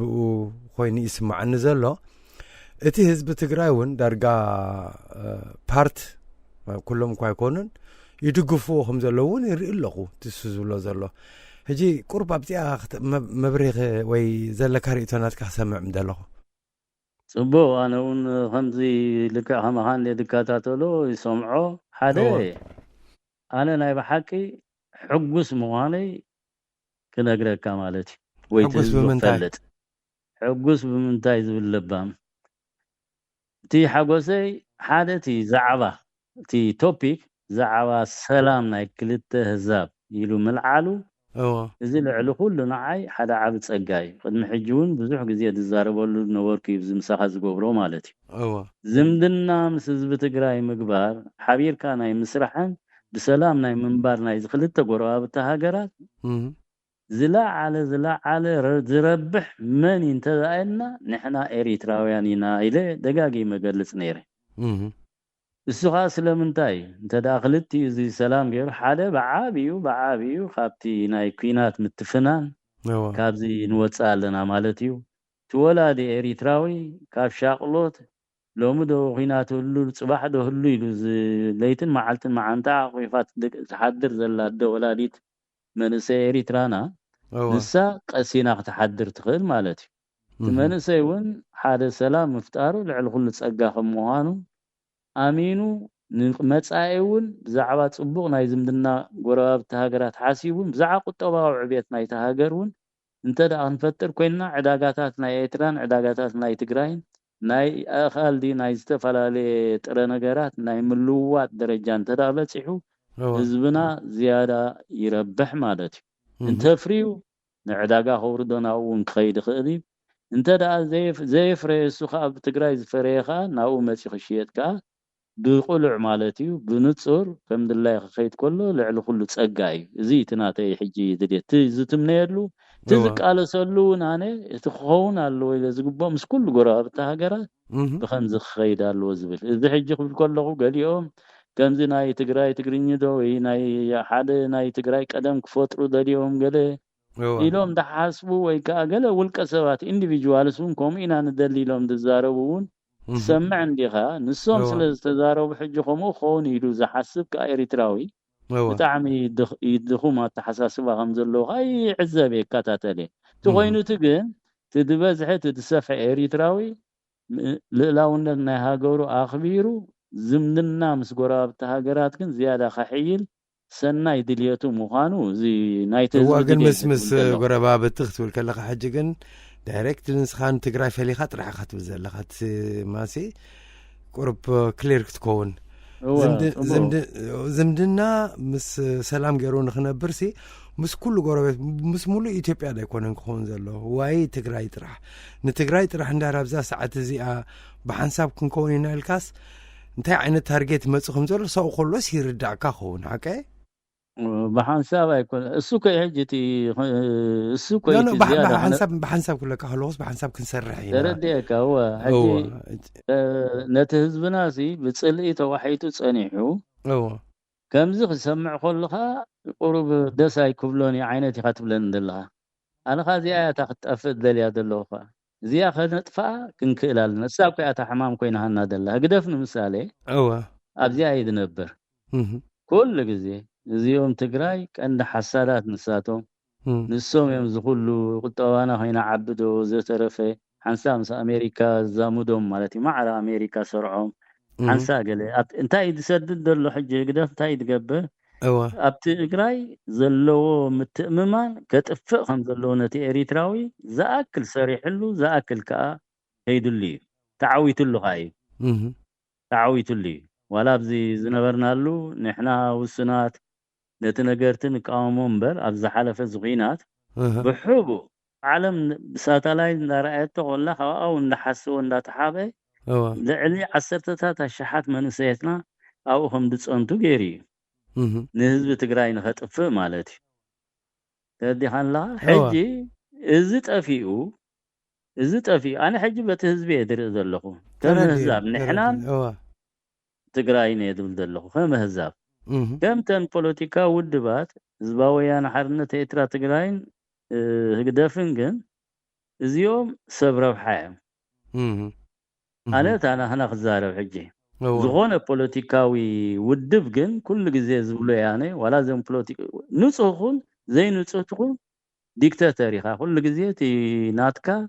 بوليتي زعنتو استقصلنا وركو بوليتيكا وبروغرام علىك تي بوليتيكا وبروغرام كان بوليتيكا تي وشتاو حقاقات كان حتى قيد كاتقيد ولا زي نابز حجنا هنا ودبات زلو ولا نزنور كل ودب يكون زغونة نعها زقيدكا بوليتيكاوي قوام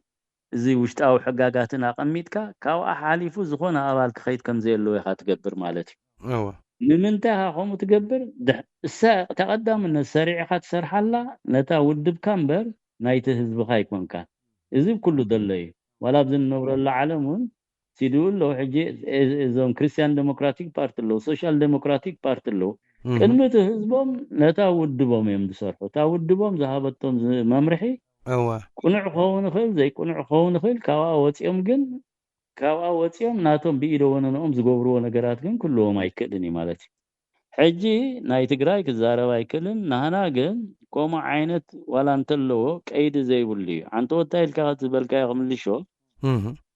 اول سعيد ناو خيت كل حاله بمسرته تسفا قبر ترديهم نوت كله تهزبي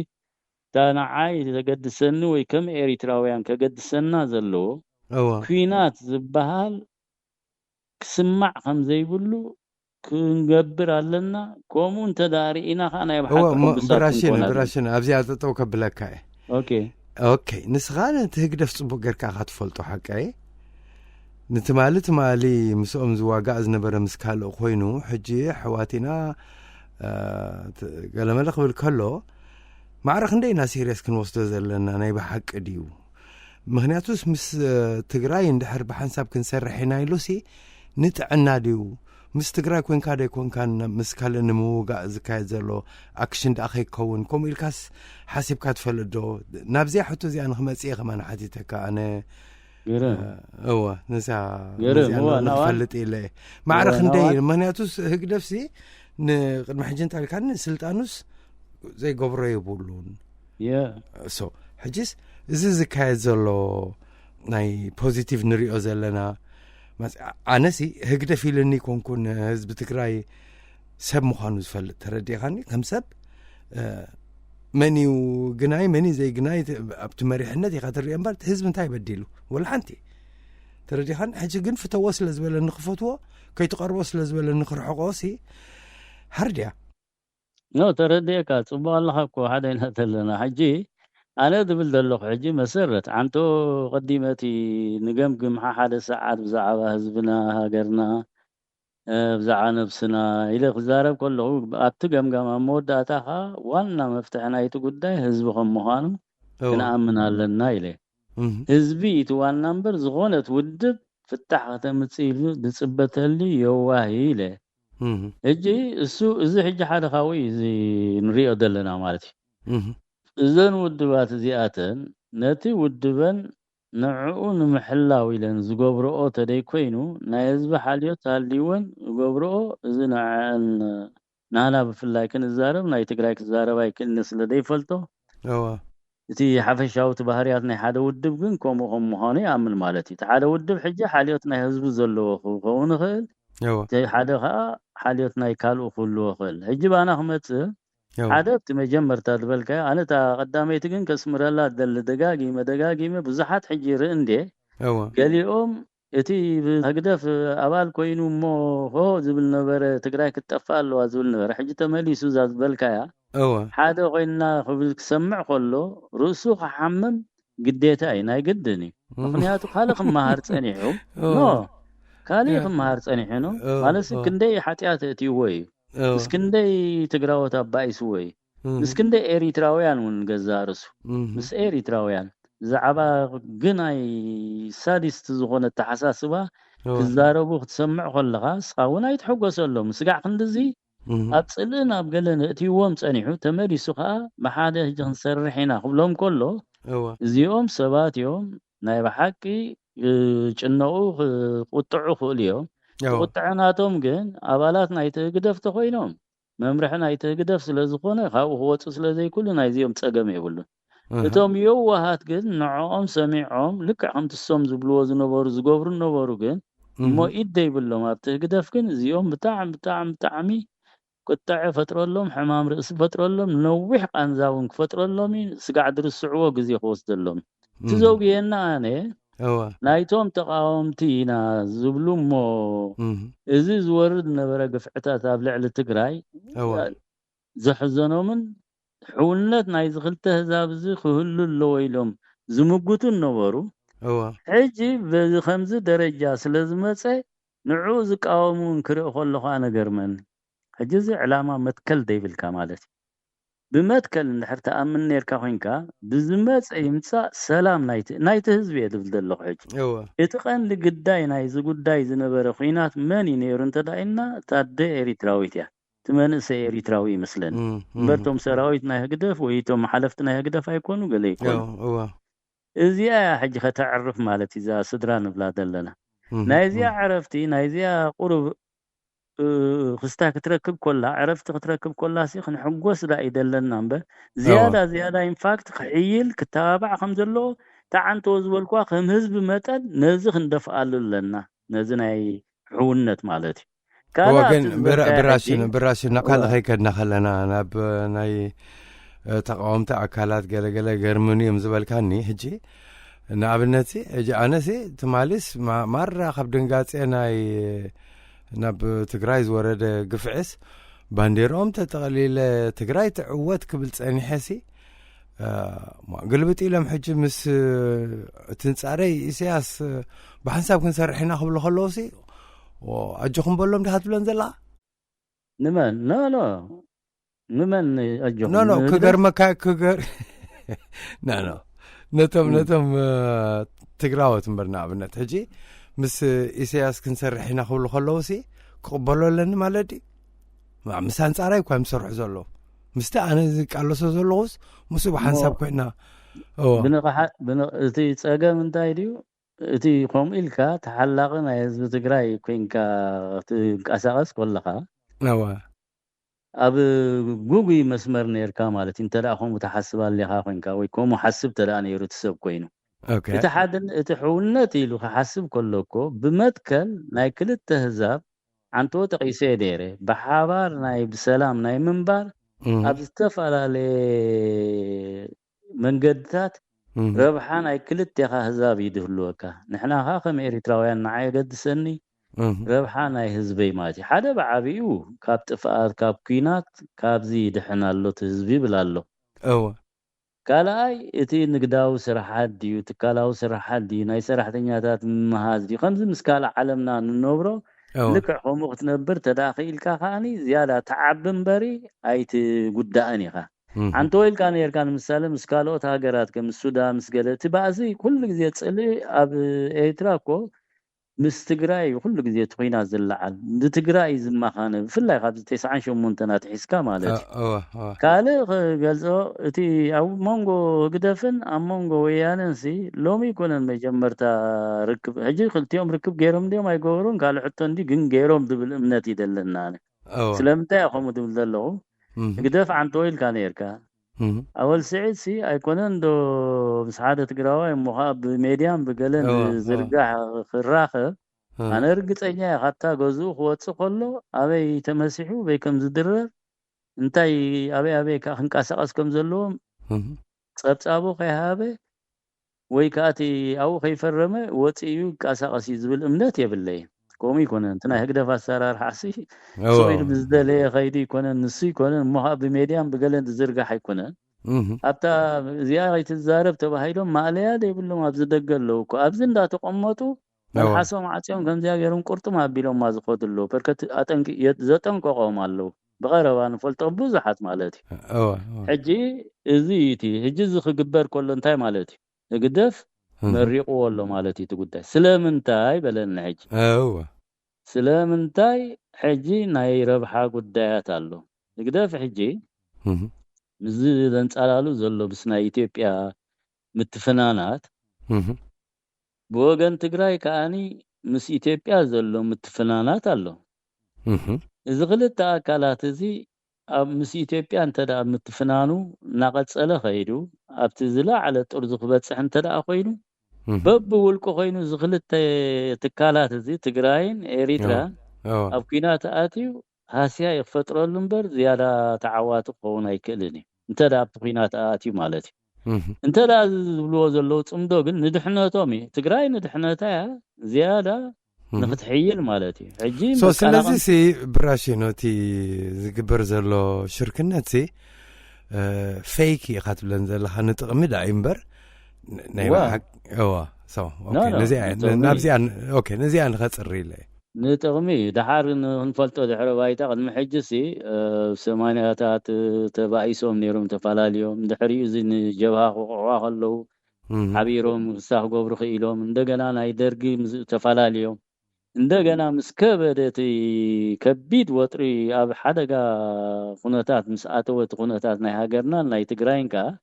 ክልቲኦም ተሳኒዮም ብሓደ ኾዱ ተደይክኢሎም ነቲ ነገር ተኸዕውትዎ ከም ዘይክእሉ ኣሚኖም ከዓ ኣብ ወታደራዊ ስትራቴጂ ከዓ ክልቲኦም ተሰማሚዖም ማለት እዩ ውዕላት ገይሮም ሕጂ ደጋጊመ ገሊፀዮ ካልኣይ ውድባዊ ጉባኤ ህዝባዊ ግንባር ካብቲ ዘምጻቶ ለውጥን ከምዚ ኢልና ክንቅፅል ኣይንኽእልን እንተዳ ክንዕወት ኮይንና ኩነታትና ክነመሓይሽ ኣለና ኢሎም ንኩሉ ኤሪትራዊ ጻውዒ ዝገበሩሉን ምስ ትግራይ ምስ ወያነ ከኣኒ ብሓባር ዝተሳን ከምኡ ስለ ዝገበሩ ኢለ ከዓ ደጋጊመ ገሊፀዮ ከዓ ልእላውነት ናይ ሃገር ብረፈረንዱም ክረጋገጽ ካፍቂዶም ማለት እዩ ካልእ እንተዝኸውን ከፍቅድ ኣይምኽኣለን መንግስቱ ነይሩ ተድኸውን ንምሳሌ ዋላ ርሒቅካዮ ነዮ ደርቢኻዮ እንትኸትካ ተመሊሱ ግን ደልዲሉ መፂኡ እንደገና ኣብ ኩናት ክመጻካ ኩሉ ግዜ ካብ ኩናት ከተዕርፍ ኣይትኽእልን ኢኻ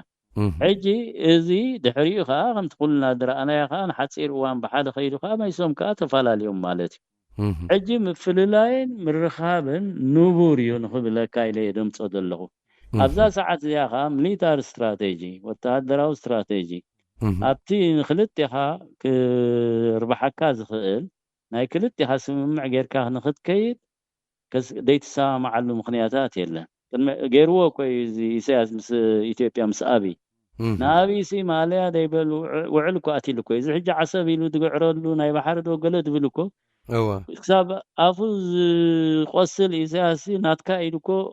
ፈሪሙሊ ወዲእዎ እዩ ኩሉ ተሰማሚዕዎ እዩ ከምኡ እንተደይብሎ ሲ ከምኡ ኢሉ ዓዊሉ ተዛረበ ድሕሪኡ ግን ኣብ ውስን እዋናት ከዓ ክሳይ ምስ ገበሩ ከዓ ጠጠው ኣቢልዎ ማለት እዩ እዚኣ ጠጠው ስለ ዝበለቶ ከዓ እቲ ሃተፍተፍል ኣሎ እቲ እውን እኮ ይፍትን ኣሎ ምስ ትግራይ ዝምድና ክፈጠር ኣብይ እዚ ናይ በዓል ጌታቸው ረዳ ላዕልን ታሕትን ድብሎ ዘሎ ንሱ ክነግስ ናይ ወያነ ክዳኸም ወያነ ተዳ ወዲቑ ከኣኒ ህዝቢ ትግራይ ክዳኸም ኣብ ትሕቲ ጌታቸው ዲዋላ ንዑ ዝመስሉ እንተዳ ገይሩ ብኡ መልክዕ ገይሩ ከዓ ንኤሪትራ ክወርዋ ብዛዕባ ናይ ዓሰብ ዝኣምኑ በዓል ዝጻጥቃን ከለው ዓሰብ ክትልለዋ ድብሉ በዓል ጎብራ ኣስራት ወዘተረፍ ነዚኦም ኮፍ ኣቢሉ ኣለው ኮብቲ ሃገር ምሽ እናኸዱ ኮ ንዕኦም ኣምፂኡ عند نيريترا بحبار كوينهم نخوعوايلهم كو دالو كوين بعل أبيكا يعني فلدلك حجي خابزين تدا أخدحهم كوين كخوموزا أمثلة تقراين إثيوبيا محاران تسامعهم نيابين تدا نابيترا ورار كايدو خيلهم كا ساب كندي حدا جنيهم مهانون فلتهم كلالنا سلازين لازم السمو معيساس إساس لاستسامعهم جهد يكوننا أنا بلا الله دقاقيمة اتقينات أطول نخبر مزتفر على تسامعهم بمقبارو نعانا نهزبنا ربحان بر قدا يكونن هزبنا بكن بكينات دسنت كاب كينات كاب سنتت من سينا يدحنا له ديمورالايز انت دا خوينو خاني ابزخف درجاتات كنودقينا سلاذ بخمزن رايو نصلايو شحن ميتين سلاذ من البات جيجا من الاخت نهب كاين هلو براشينو تقرمن تخليها سلاذ سي حاليتنا هزبي يلو ديوز قبرو زلو على حاليتنا سلطانو السون سلطانو حاليتنا هزبي دبهال نجر مسي سياس تيما يكونن اوكي نسلطانو انت دا تقينات تلاعيلو انت دا تقينات متيو السو قداخل نخل كتابت موداتا كن كواغاي مالتي كواغا انت خوين من يزطفق زلو يدبل دلو حجالي اوكي اتي حزبنا يزطفق دلمبر اساس ابز خود غدغا تحابيب سحل كوينو نعوذ علي ماليا زي بلهم زتململلو مرحت حتى دادوغدوغو بحيل او تهدراو حق في الله يبزناي بعل قداف وتهدراو سراحات الحج زنبره نغزارسو دسيل وفتي كون نزخلو زهاله قبز تقراياتي زنبره قل بدحريت كوينكا او تهدر نعو خمزين كاساس غيركا راح بتقيناتكم داعت اندا غبركايو تخدلو غباب ناي وتهدراو سرار حلو كومو غيرون حزبنا سقعت لاست زطف موداتا طيت موداتا سبس قاعد زطف خطفالنا خيلي نزيا خيتمص حجي نسو حجنتا سلطان منبر نت حزبيلو حالي خمزي مخانو زيان فلطا نا حزب حاليت انتدهلو نا حزب حاليت تدهلو نز حزب زي نصا خوينو هنگدن كحرسن سلام غير هنبرن كمدلاي خاطم كوصن زناي دغدلو خاني يتي حقن بلو دلنا تقوام بلو دلنا تمسرتاو زخوني نعو تكبيرو ناي كلنا حلافنت ناي كلنا حزب سلازخونه يلو 87 دصوعوا كوما صاوعي تقريبو كلنا تحزبتي እዚ ሕጂ قاوم يزدل يخون قال يخون بمولو زعباتو حقاو منقد كوينا احنا حتى دلنا قوام تحقي زقيدنا مونغو حزبنا مونغو مرحن ببارلاما زمرح هاجر كتلونا زعنتو ناي حزبي وانا زبلو دلخون ازي انا خسر حي ازي خسرح والله حجي نيساس يدخل كلو نشيطان يدخلو تحق بعلو نيساس فردودي قتلودي خاسرودي ناي تحقو حتى يخون تحقينا نحن نصرح ندلدلنا نتز بدلكاون نعو تبدل حقي كنتن حقاو مسولو تحلولو حق خنقوم لنا لنا حجي اذا سبزي ناي حزب حاليت يبلو ناي حزب حاليت اللي كون كل حزب خاصاوعي تقرب ندحر داقينات كم زمتي ايوا يوناتان اب حقي اولا بتقوامنا زنبرنا 97 انتاي دبل حق له مسلكا هاجر اب حدغا انت دا وديقا ورار انت دا مصيوا እቱ እሱር ድበሃል ንገዛርሱ ትቤት ማእሰርቱ ዘሎ ኺላ ናይ ወተሃደራው ኺላ ዝኾነ ሓደ ጀነራል ክእሰር ኸሪ ሓያል ዓቅሚ ዝወነነ ናይ ወተሃደራው ሓይሊ ንዑውን ስለትምልከቶ ካብ ቤት ማእሰርቱ ወፂው ነቲ ኣብቲ ኺናት መራሒ ኮይኑ ከም ዝመርሕ ካትገብሮ እሱ ይተሕግዘ ፍቅድ قوام ናይ ሓደ ሃገር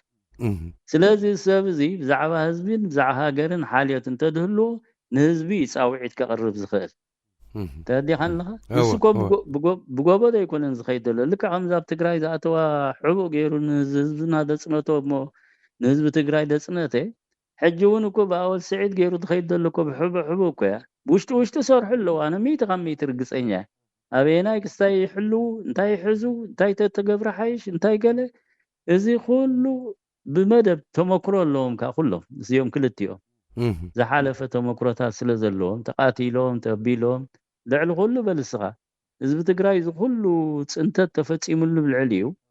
نزي امينو تحزبي خيط كله ازي تزحق سكادلو للسلام تتمنيو طفينا ينامو بتزطفانا زون كطفالو خبلاي كاله ابانا هم اندي دلو زي اريتراوي ابتا زي بالنا عقمي زيوم كطفولو تيوم كازيوم كطفولو እዚኦም ምስ ወያነ ኮይኖም ሽርክነት ዝገብሩ ክጠፍሎም ለካ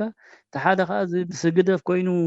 ዘጣቃዕ ዘሎ ወላ ባንዴራ ተኸዲና ዝኸደት ኮይና ክጠፍእ ኣለዎ ኢልካ ትዛረብ ማለት እዩ ተሓደ ከዓ በቲ ሓደ ልክዕ ኣብ ትግራይ ስለዝኣተወ ዝኾነ ምስ ዝኾነ ክራኸብሲ መሰሉ ኢለ ቅድሚ ሕጂ ኣነ ዝኾነ ኣካል መራሒና ግን ኣይኮነን ተቐንዲ ፀገም ንገብራ ዘለና ዝዓንቶ ሕጂ ዝጠቕሶ ነበርኩ ህዝቢ ከም ምዃኑ መራሒ ንስራሓዮ ትስራሕ ዝብል ዝነበርኩ ዝኾነ ውድብ ትመጽእ ወይ ምንቅስቃስ እሞ ምስ ገለ ትራኸብ ምስ ገለ ይራኸብ ወይ ከዓ ውዕል ገይሩ ናይ ዓሰብ ውዕል ዶ ናይ ገለ ገይሮም ኢሎም ኣብ ገሊኡ ክዛረቡ ትሰምዕ ሕጂ ንዖም ኣሚንካ ከዓ ከመይ ገይሩ ኢሎም ማጎቱ ትሪኦም ዓበይቲ ፖለቲሽያንስ ከማን ብዛዕት ክስታይ ዋና ኣለዎ ኣብታ ዓዲ ሃገር እያ ልዕሊ ኢሳያስ ልዕሊ ህግደፍ ዝኾነ ነገር ክገብር ዝኽእል ኣካል የለን ኣብዛ ሰዓት እዚኣ ማለት እዩ ሕጂ ናህና ናይ ህዝቢ መንግስቲ ግን ክንተክል ህዝባዊ ዝኾነ ምንቅስቃስ ከነላዓል ክንክእል ኣለና በዚ ዝበልክዎ ከዓ ቶም ነንሕድሕድና ንፋለጥ ኩልና ግዳያት ኢና ኩልና ነናይ ሰዓት ንሕሰብ ተመሪስና ዋላቲ እቲ ዝለዓለ ስልጣን ዘለዎ እቲ ስርዓት ህግደፉን ንሱ እውን ተመሪሱ ብዛዕባ ዝሓስብ ክኽእል ኣሎ ሎሚ ጽቡቕ ኣለኹ ትብል እቲ ኩሉ ምስኡ ዝሰርሕ ዘለውን ንዕውን ይምልከቶ እዩ ናልባሽ ሕጂ ጽቡቕ ኣለኹ ኢሉ ዝሓስብ ኩሉ ኽእል ቅድሚኡ ክንደይ ጽቡቕ ዝነበሩ ድሕሪኡ ዝተቆትሉ ዝሞቱ ዝተኣስሩ ዝተሰዱ ከም ዘለዉ ይፈልጥ እዩ ከምኦም ዕጩ ክትበፅሑ ከም ምዃና እውን ይፍለጥ ናይ ግዜ ሕቶ ስለ ዝኾነ ምእንቲ ህዝቡ ኩሉ በብቲ ዝራኸቦ ክቃለስ ክፍትን ክኽእል ኣለዎ ትፍታሕ ዝበሃል ኣብዚ ኢና ክንፈትሖ ዘለና ጸላኢ ዝበሃል ነንሕድሕድና ክንፈጥር የብልና ቅድሚ ሕጂ ገሊፀ ምሳኻ ነይረ ቢተወደድ ኣብርሃስ ሓደ ንፉዕ መራሒ ዝበሃል ፈታዊ ምስ ዘብዝሕ ንጸላኢ ፈታዊ ምስ ዝቕይር ኢልና እዚኣ ከም መትከል ንሓዛ ከም ህዝቢ መጠ ህዛብ ኢና ከም ህዝቢ ተቋሲልና ክንከውን ንኽእል ኢና ከም ህዝቢ ግን ፍቕሪ ፈጢርና ነዚ ፀገማት ንብሎ ዘለና ዋላ ዝሕጂ ንብሎ ዘለና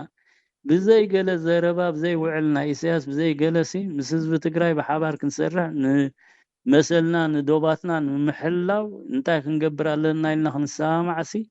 ሕጋዊ መሰል ኣለና ከም ፓርላማ ከዓ ተዘራሪቡ ከዓ መንገዲ ሒዙ በገባብ ከዓ ከይዘሉ ዝኽእል መንገዲ ንደሊ ናይ ትግራይ ከዓ ብመንገዶም ሕጂ ብራሽኖ እቲ ቶፒክ ከይነውሓና ዳ እምበር እቲ ምናልባት እቲ ርክብ ናይ መንግስቲ ኤርትራን ምስ ክልል ትግራይ ክራኸብ ከሎ ፀገም ኣይፈጥረሉን ምስቲ ሙሉእ ኢትዮጵያ ዘሎ መንግስቲ ትግራይ ዶ እዋ እሱ ስለ ዝኾነ እንዲኦም ብሓደ ኣክቲቪስት ገይሮም ኣራኺቦሞም ማለት ምክንያቱ ብሕጋዊ መንገዲ ብፍላይ ሕጂ ኣነ ከምዚ ተኸታተልክዎ ብዚ ሕጂ ጀነራል እዚ ሜጀር ጀነራል ወረደ ዝመጻሉ ከም ፕሬዚደንት ናይ ግዜያዊ ምሕዳር ኣብኡ ካብቲ ዝፈረምዎ ዝኾነተን ክልል ምስ ዝኾነት ሃገር ብኢደ ወነና ክትራኸብ ብዘይ ፍቃድ ናይቲ ማእከላዊ መንግስቲ ኣይትኽእልን እያ ዝብል ኣብኡ ቀሚጦም ኣለዉ ሕጂ እዚ ኦፊሻል ወያነ ይኹኑ እቲ ወታደራዊ ሓይሊ እቲ ዲኤፍ ይኹን ዋላ ገለ ይኹን ምስ ኤሪትራ ክራኸብ ኣይክእልን እዩ ብሕጋዊ መንገዲ ናይ ኢትዮጵያ ማለት እዩ ሕጂ እቲ ሕጊ ጥሒሱ እንድሕሪ ከምኡ ገይሩ ከዓኒ ኣውቶማቲካሊ ብልዕሊኡ እቲ ሕጋዊ ስጉምቲ ክወስደሉ ክእል እዩ እዚ ከይከውን ኢሎም ሕጂ ብካልእ መንገዲ ዝንሪኦ ዘለና ከምታ ኢሳያስ መኒሽሙ ዝገበሮ በዚ ዝወዲ እውን እዚ ናይ ትግራይ ዋላ ነፃ ያነ ኣክቲቪስት እየ ናይ ውልቀይ ተበግሶ ይበል እምበር ናይ ውልቀ ተበግሶ ዝበሃል ነገር የለን ስኡልካ ስጋዕ ክንዲ ዝኾነ ዓብ ጉዳይሲ ውልቃዊ ክስታይ ተረኺቡለይ ከምኡ ዝበሃል ነገር የለን እምበር ኣይኮነን ሕጂ ኩሉ ግዜ ግን ንሕና ኩሉ ግዜ ኣነ እዚኣ ስምረላ ክደጋግማ ከምኡ ስለ ዝበልኩ ነቲ ወዲ እውን ኣብ ልዕሊኡ ዝኾነ ዓይነት ሕማቕን ዝያዳ ተበግሶታት ምውሳዶም ጽቡቕ እዩ ንዓና ሓጋዝ እምበር እዚ ረብሓታትና ስለ ዘይንሕሉ ኮይ ትሰገም ህግደፍ ረብሑ ስለ ዝሕሉ ኩሉ ግዜ ጠጠው ኢሉ ኸይድ ኣሎ ሓደ ኣባል ተቃዋማይ ንምሳሌ እንድሕሪ እዚ ንዛረበሎም እንተዳና በስመራ ኸይዱ ብዓጀባ ቅበሎ ኣብቲ ዝዓበየ ሆቴላት ይቐምጦ ወዲሱ ኣብ ልዕስቲ ከዓ ናብቲ ዝደለየ ዓዲ ክምለሶ ዝደሊ ከዓ ይመልሶ ተመሊሶም ከዓ ዝንዑ ሰርሑ ማለት ንሕና ግን ዝነበረ ናይ ህግደፍ ከም ወፂኡ ኣብዚ ተቃውሞ ደንበ እውን ብዛዕባ ክዛረብ እንተደልዩ እዚ ሓደ ቀጣፊ ቀደም ከሰጋግር ከሎ ክንዲ ዝገንዘብ ክፍል ነይሩ ገለ መለልካ መሊስካ ተሕቆ تلاقون كيكون كال تلاقي كيكون حجي قدا في كوخم دبل نتي منتي قلتيفو دي مورالايزد كوين كاساغاس منتي እሱ ዝደርበዮ እተን ሜድያታት ናይ ተቃውሞ ደንበኻ ንዑ የጋውሖ ማለት ኣፈኛ ናይቲ ግደፍ ኮይነን ከይተረድአን ዝዛረባ ማለት ሕጂ ነቲ ሰብ እንታይ ይኸውን ተስፋ ቆርፅ ብኣገይሩ ተኾርሚብታ ዘለዋ ኮፍ ብል መዓት ምስጢር መዓት ዓቕሚ መዓት ክስታይ ከለዎ ማለት እዚኦም ሕጂ ክረክብ እንደለኹ ኣነ እዚኦም ቶም ከምኦም ዝኣምሰሉ ነንሕድሕዶም ስለ ዝፋለጡ ንሶም ነንሕድሕዶም ተራኺቦም እንታይ ክንገብር ኣለና ኢሎም እዚኦም ክዋዳደው ብኽእሉ ኣሎ ነዚ ዝበልክዎ ናይ ሬድዮ ዓቕሚ ንዕኡን ንኽርከብ ክገብሩ ዝኽእሉ ኣካላት እዮም ብፍላይ ዓበ ሓላፍነት ተዳእ ነይርዎም ኣብቲ ኤሪትራ ዝምድና ምስቲ ናይ ዓለም እውን ዓለም እውን ኣብኡ ዝነበረ ሓላፍነት ዝነበሮ የቀዳምነት ዝሰርዖ ቶም መንግስታውያን ይኹኑ ዘይ መንግስታውያን ይኹኑ ምሽ ሓደ ውልቀ መፂ ስቑኢሉ ኣነ ከምዚ ኣለኹሞ ከምዚ ኢልዎም ንሽሙ ተሰምዕዎ ከምኡ ይኮነን ካልእ መወዳእታ ንዓፅዋ ምእንቲ ሰብ ክፈልጥ ዘለዎ ኩልና ክንፈልጥ ዘለና ሕጂ ምናልባሽ ነዚ ስትራቴጂካሊ ድዩ ነዚ ክንብሎ ፀናሕና ርክክባት ኢሳያስ ገይሩ ብከምኡ መንገዲ ከይዳል ፅባሕ ምስ ኣበይ ክራኸብ ከም ዝኽእል እውን እዚ ሰብ ኣብ ግምት ከእትዎ ክኽእል ኣሎ ወሳንድያ ተፍርሓን እዚኣ ብዘይገለ ቐልዓለም ፅባሕ እታ ንዑ ሕጂ ናይ ህዝቢ ደይኮነ ናይ ነብሱ ረብሓን ኢልና ዓንቶ ምፂናዮ ንነብሱ ክከላኸል ንዑ ከተድሕኖ ትኽእል መንገዲ እንተደኣ ተፈጢራ ኣብይ ከዓ ንዑ ከተዋፅኦ ትኽእል ተወልያ ከኣሊ እዞም ክልቲኦም እዚኦም ተሰማሚዖም ካብታ ዝነበርዋ ምሕዝነት ፈጢሮም ክመፁ ከም ዝኽእሉ ከዓ እዚ ኣብ ግምት ንእትዎ ካብኡ ሰጊሩ እውን ምስ ናይ ትግራይ ደሎ እዚ ሰለስተ ኣካላት እውን ሓደ ኮይኑ ሓደ ሓሳብ ዝምርሑ ብሓደ ዕላማ በዚ ናይ ህግደፍ ዕላማ ዝምርሑ ኣመራርሓ ሒዞም ተደኣ እንቀሳቀሱ ጀሚሮም ኩልና ጠፊእና ማለት እዩ ካብቲ ጠፊእና ያደልና ብፍላይ ንሕና ኤርትራውያን ኪንኡ ዝኸይድ ጥፍኣት ክጓንፈልና እዩ ህዝቢ ኢትዮጵያ ከዓኒ ነዚ ከይመፅእ ከዓኒ ክነቕሓሉ ክቃለሰሉ ኣሎ ንሕና እውን ምስኡ ርክክባት ክንገብር ነቲ ህዝቢ ከም ህዝቢ እንተደኣ እንዳሓየልና መፂና ማለት እዩ ምስቲ ህዝቢ ትግራይ እውን ከም ህዝቢ ኣብዛ ሓደጋ ንሕና ወዲቕናያ ዘለና እዛ ንሕና ረኺብናያ ዘለና ከይረኽባ እውን ንዑ ምምሃር እውን ከድሊ ምክንያቱ እዞም ሰባት እዚኦም ኣይድቁሱን እዮም ክኸዱ እዮም ክቕፅሉ እዮም ኣብ ውሽጢ ትግራይ ኣትዮም እውን ንትግራይ ኣብ ሓደጋ ወዲቖም እታ ዝነበረት ኣብታ 2018 ዘበገስዋ ዛ 2022 ናብኣ ደረጃ ክመፁ ከም ዝኽእሉ እውን ሰብ ክፈልጥ ኣለዎ እቲ ጥፍኣት ከዓ ንሕና ኢና ስለዚ ነዚኣ ንቃላጠፈላ ኩልና እቲ ደጋፊየ ገለ እዚ ሰዓራይ ኮይኑ ኢሳያስ ስለ ዝኸደ ናይ ተሓጎስካ ኣይኮነን ሰዓራይ ስዕረት ናይ ኢሳያስ እንተደኣ ስዒሩ ጥፍኣት ናትካ ከም ምዃንካ ኩልካ ኤርትራ ክትፈልጥ ክትክእል ኣለካ ካብዛ ዘለናያ ዝኸፍአት ክትመፅያ ማለት እዩ ስለዚ ብኸምኣን ተወዲናያ ፅቡቅ እዩ إذاعة إرينا صوت مستقل لإريتريا أب دمسي راديو إرنا زلنا كفرات خطاتلت مدب لما أنتي مسانا ممهرنا أيانا كريم تقال الله برهانة قورز قابهر براشي وزلو براشي نو سخات علل كلا خابزي وياكم قاشا وانك هتقرب كلا ساعات يري قليري هاي اللي سمعك هزقر مكا بزحكم مهار سلزخيل مالتيو من هالبات كلمي مسنباتي نسخاخم نباري شتوتغارت ابزي بقربا غزي غلا سمعنا رمو كونفيرم تغبر لي حق تقوينو حق دي وهغدف نبيت مرتخ هنص دي ولا غلمله ገንዘብ كبالو ወይ ገንዘብ ከዋጽኡ ትእዛዛ መሐላሊ ፍሎ ولا فيكنا سمعنا سمع هو ابز خباب هذا انا خاي ما تخلي نواي سايموتني زغله حكي انا انت حج حق دلو او مقطع درخبكو ديكونه ابزي راديو بزنهنا شتوتغارت كلت راديو لواندي تحنتي افينا ناي هغدف مالتيا تحنتها ناي تقاومتي دنب مالتيا كابتي قدم سيفيك عنت ويله زلعلو نوركو اب شعوت حزنا جمرنايو يقصالي بزي كيتحللو زكايدو بصوتالو تيا قدام تفنو تيا سنبت تفنو مالتي حجي ابزنا يتمال قدام زحلفه قدام يمسلن ويتقدميا أو سمعين يا رب لك عقابتي أفنيا نايتي محبركم نايتي ستوتغارد حلاف مالتي مستوم ناي هكذا في راديو زقبرو على محتت هو أو الزارب قال بغالي خاوز خبتانا هنا سمعي مالتي تناتهم كويس معهم كابتن هنا جن تسفاي تخلي زي مساحات اللي بقبين جنبازيت هو بس سو زفن نويو تي أوريجينال ناتهم مالتي تزاربو نور خاو سمعي أو أنت أيد بالحجي بيت تمرتن مسرح هذا بروجكت بقي سهم دلو نيجرمن كا هذا نطبع 5 مليون ايرو تسلع الله خمزلو قلص نيرو نفس وقف اريتراوها 300 تخفل ماتي سواء سبيتن تخوينهم 400 مالتي اوكي زبل الله حجي همولو كل غزي ولا تقدم زنبرنا نحنا تحس كان دي كل غزي قصالي تحجي جن نافلت ابرر رأس تسفاي كوا ما قلصو نيرو زعبا كورونا زعبا خال انت يدبل نير ودي استفعل زي حتيتهم هو ገንዘብ كل ጊዜ ኩብዮም ዘሕልፍዎ ደለው ሕጂውን ከምኡ ሕጂ እግደፍ ወላ ሓንቲ ንዑ ስታይብሉን ገንዘቦም እንዳሃገሮም ገንዘብ ናይ ኩሉ እዩ ነው ሸርፊ ከሽርፍ ኢሉ ዝልእኮ ነስመራ ንገለስ ኣብ ጁባ ህግደፍ እዩ ዝኣቱ ነው 20 ነቲ ህዝቢ ይቡ 80 ዳርጋ ኣብ ጅቡ ዝኣቱ ናቱ ናይ ፎሬን ካረንሲ በዚ ጠጠው ኢሉ ዝኸይድ ዘሎ እሱ ግን ኣይዕጉቦን እዩ ኩሉ ጊዜ ስሱዕ እንዲዩ ግደፍ ካብ ቀደም ንፈልጦ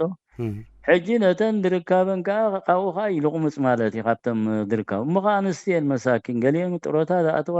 ኣታዊ ዘይብለን ንሶም ዝኸፍሉ ሰነን ዝኸፍላ ሕጂ እንታይ ክብል ግን ኣነ ኣሎ ከምኡ ከምቲ ዓንቶ ዝተቐስክዎ ዋኑ ባዕሉ እቲ ህዝቢ ኣይፋል ክብል ክኽእል ኣለዎ ስጋዕ መዓሲና ከም ዝኾነ ሕልፎ በቲ ናይ ስድራና ንሽገር ኣለና በቲ ዝተፈላለየ ጥምቀት ናይ ወዲ ሓውና ክነካይድ ብገለ ክንገብር ደድ ሰራሕናዮ ኣብ ዘይብልና ደረጃ በፂሕና ኣለና ክብሉ ግቦኦም ባዕላቶም ቶም ዝሕተቱ ዘለዉ ህዝቢ እዮም እቶም ዝሓትዎም ዘለዉ ንፈልጥዎም እዮም ናብሮኦም ኣብ ከመይ ደረጃ ከም ዘሎ ሕጂ ብፍላይ ከም ዝበልኩ ካብ ጥሮታ ናብ ገለን ወዲቑ ሰብ ኣብዚ ፋሕፋሕ ኢላ ተባታቲናትሉ ብዘላ እቲ ማሕበረኮም ኣባላት ኩሎም ኣብዚ ዳርጋ 9 ደንጋ 10 ዝኾና ማሕበራት ኣለዋ ብማሕበረኮም ሽዑ ተጠርኒፈን ዝኸዳ እዚኦም ኣካላት እዚኦም ክዛረቡ ክኽእሉ ኣለዎም ተዓንቶ ዘልዕሎ ነበርኩ ከም ህዝቢ ስጋብ መዓሲና ከም ዝኽብል ክኽእል ኣለዎ ባዕሉ እዩ ትፍታሕ ከምፅኦ ዘለዎ ንሕና ከምዚልና ክንቅፅል ኣይንኽእልና ዓቕምና እንዳተፀንቀቐ ክኸይድ ኣሎ ክብል ክኽእል ኣለዎ ልዕሊ ኩሉ ከዓ ተባታቲኒ እዩ ፋሕፋሕ ኢሉ እዩ ዘሎ ሎሚ ኣብዚ ስትጋር ቀደም ክትከይድ ከለካ ሓሳሳ ይብል ነይሩ ብዝኸተማ ቅልቅል ኢልካ እንድሕር ከይድካ በቲ ትረክብ ኒያንካ 5 ፓሴት ኣይትኸይ 5 ስጉምቲ ትኸይድን ሰብ ዘይካ ትረክብ ነይሩ ሎሚ ኣነ ሕጂስ ብዙሕ ግዜ ድንቀሳቐስ ኣብዚ ከተማ ብዙሕ ኣብ መዓልቲ ዳርጋ 4-5 ሰዓት ብባቡር ብአውቶቡስ ነፃ ስለ ዝኾንኩ እንዳተንቀሳቐስኩ ክትረክብ ኢልካ ሰብሲ ከምዚ እንታይ መኽብለካ ሓደ ኤሪትራዊ እኮ ኢኻ ደይትረክብ ኩሉ ፋሕፋሕ ኢሉ ኣብ ጎጎዝኡ ተዓፂዩ ተፈላለዩ እዩ ዘሎ ዋላቲ ኣባል ናይ ዳናጋፅና ህግደፍ ድባስ ብሓደ ኮፍ ኢሉ ሻይ ክሰትየሉ ብዘይክእል ደረጃ በፂሑ ኣሎ ዝተቃወሙ እውን ዘሰይም ከምኡ እዩ ዘሎ ከም ኤሪትራውያን ሕጂ እቲ ማሕበረሰብ ንብሎ ወይ ማሕበረኮም ንብሎ መተኣኻኸቢና ክኸውን ዝግብኦ መፈላለይና ኮይኑ ኣሎ ስለዚ ነዚ ክነዕርዮ ዝዓንቶ ዝደጋጊመ ዘብላ ነበርኩ ንውድባት ክትፀልእ ትኸይድ ኢኻ ንህግደፍ ክትፀልእ ትኸይድ ኢኻ ንገለ ክትፀልእ ትኽእላ ነፃ ዝኾነ ንሕና ግን ሓደ እዚ ሕጋዊ ዝኾነ ስርዓት ክሳብ ዘይፈጠርና ክንፈላለይና ክንነብር እዚ ሕጊ ብሃገርና እንተድነብር ዝቕዋም ዝብሎ ነበርኩ ብሃገርና ተድነብር ግን እሱ ስለ ዝቕይደና ኣብኡ ተማእኪልና ስለ ንኸይድካ ኣብ ዝደገኻ ዝያዳ ኩልና ተሓቋቒፍና ምኸድና ክንከይድ ከኣነ ነዚኣ ንስራሕያ ድብላ ነበርኩ ዓንቶ ተቃዋሚ ደጋፊ ድበሃል ገዲፍና ዛዕባ ሕጋዊ ሃገር ክንፈጥር ህዝባዊ ስርዓት ክንፈጥር ስርዓት ሕጊ ዘለዋ ሃገር ክህልወና ኩልና ብሓደ ድምፂ ዓውንበን እቶም ትሕም ኢልና ነንሕድሕና ንዘራረብ ደለና እንታይና ክሳብ ሕጂ ከም ሰማዓሲና ከም ዝኽንብል ክንክእል ኣለና ዮናታን ዝሕዝነካ እዘን ክልተ ሬድዮ ምሽ ኢለካ ኣለዋ ሰብ ኣብዚ መውት ኣሎ ብዙሕ ኢድ መውት ዘሎ ብዚ ኤሪትራዊ ብፍላይ ዕልመ እንዳወሰኸ ከይድ ሕማም ኣሎ ገለ ኣሎ ኣብዚ እንታይ ትብሎ ብዚ ዋትስኣፕ ትንፋስካ ምልቑኻ 20-30 ዝኾን መልእኽቲ ናይ ሓደ መርድእ መጻካ ናይ ሓደ ሰብ ኣብቲ ሬድዮ ሲ ሌላ ንገብሩ ክገርመካ أفتحانت سريدهم أفتحانت خيسودو دسقبلو أجس تاريدي أختقاو حلهم زقباقم تقبو مش زعمرد ناتي زقاو إحنا زموت السف كمان زعبا مردن وكل سف كسمع سي نتحانت يخننوا نتحانت هو أكنز درجاتاتي بتصيح دلو إزي كتحساس بنا خلالو إزي حجبانات راح يكون أنت طويل دل أبتم دكنا ونصلواتات نافت أرخيدي توم دكنا ون دير راخو بلو درجاتات كبتصحي ويك أنت تراقيبهم بأنا نا استمتنو ناقوهايو نسوم قلنا نحلهم دا سحاقو زغدو لساعتات ينادلن إذا حجي خنطفو نكالس نبلدلقو كم هزب متأن حادن كلتن زملكوتا يكونن كلم حجي تقاوماي أبتي دخمتنا يتقاومت أرح نادلخا زيوم مو دي دارقا خومي يوم زيوم تاي قدن دابلكا لنفسها محبي خطقومولو زقبرو نبري بروباغندا ناي قدف قديفنا نحنا خم هزبي زغونت ودبا يتوكلنانيا ولا تهقدفونا يوكلناني حاده حقاو سرعات كساب زي فترنا نحنا خم هزب متن كنهسينا سلاز حقي سرعات حق بتهاجر كنفتره نقالس نبلا دلخو الساتون زمزبلهم زلخوتم ننحدم بتا حنت عصوت غزا تراخيبهم دعللو دلو نعوم لازم الكوتم نسوم كاواي ودو بيد ولدلو تاواهاي نبلاسي اب كلها تفتت اب هقدف دلا هقدف اب تدانغاز اب تقاومو دلا بتقاومو تقاومو انكو بحاجه تخيد اكل كون ايكونتنكو تتراخبت اب سلامه وسلفيات الرا ابكم درجانا بس احنا دلنا حجي نطفى لنا بجحاتكم كابز خندحين زبلو زلخو غباب طرحياتا حانت انكم مفتحي نعا خاني كتكبنا نزا انا تزاربو زلخو ليتن معلتن تقاوح حانت راديو ساتلايت ناوشت هاجرن نابدغن نابزبنا طرح زتكورت كنسرح اتم موياويان سمهورات تباهلو خاب كندي خادم مصنعتات كتقايدو عمتات እንዳወሰድኩም ትخدو دلخم نزا راديو زيات تفطرلا بقواراጭ نخل ህዝብና ከነናቃቃሓሉ ንኽእል አዋት ራሕን ተተኮርኩም ዝበለጸን ተመራጽን እዩ እዚ እቲ እንኮ ፍታሕ ኢልኩም ሲ አኡ ስመሩ አኡ ተሰማምዑ ዓቅምለኩም ምስቶም ናይ ወጻይ ዜጋታት ናይ ዝተፈላልያ ናይ ኤንጂኦታት በቀረባ ትራኸቡ ትኽእሉ ንስኻትኩም ይኹም ከምዚ ፈጢርና ኣለና ሞ ከምዚ ሓግዙና ክትብሉን ትኽእሉ ይኹም እሱ ከራኽበናይ እሱ ፈትሐልና ይትሽግር ህዝብ خلعالي بركه كله تهاسي تبديلو كسام موداتا بصحي وسلو زلو ስለዚህ خالق ኩናት ካለ ጥፋት ከይመጽ ሆሎ ንቃጣፍ حدرا ብል ለዚህ ብዙ ተዛሪበ ዮናታን ያخلم براشينو قال كذا بزح عندي تزربا حسبه الله خا موداتا يقولون حق اي نو بشم كلهم تخاتلتي دمصي رادي ارنا نادالوتان كما عمقلب بايزنا قال مسغانا تقبل براشينو تسفا قبر قربا غزات ملسنا ثانك يو سو ماتش براش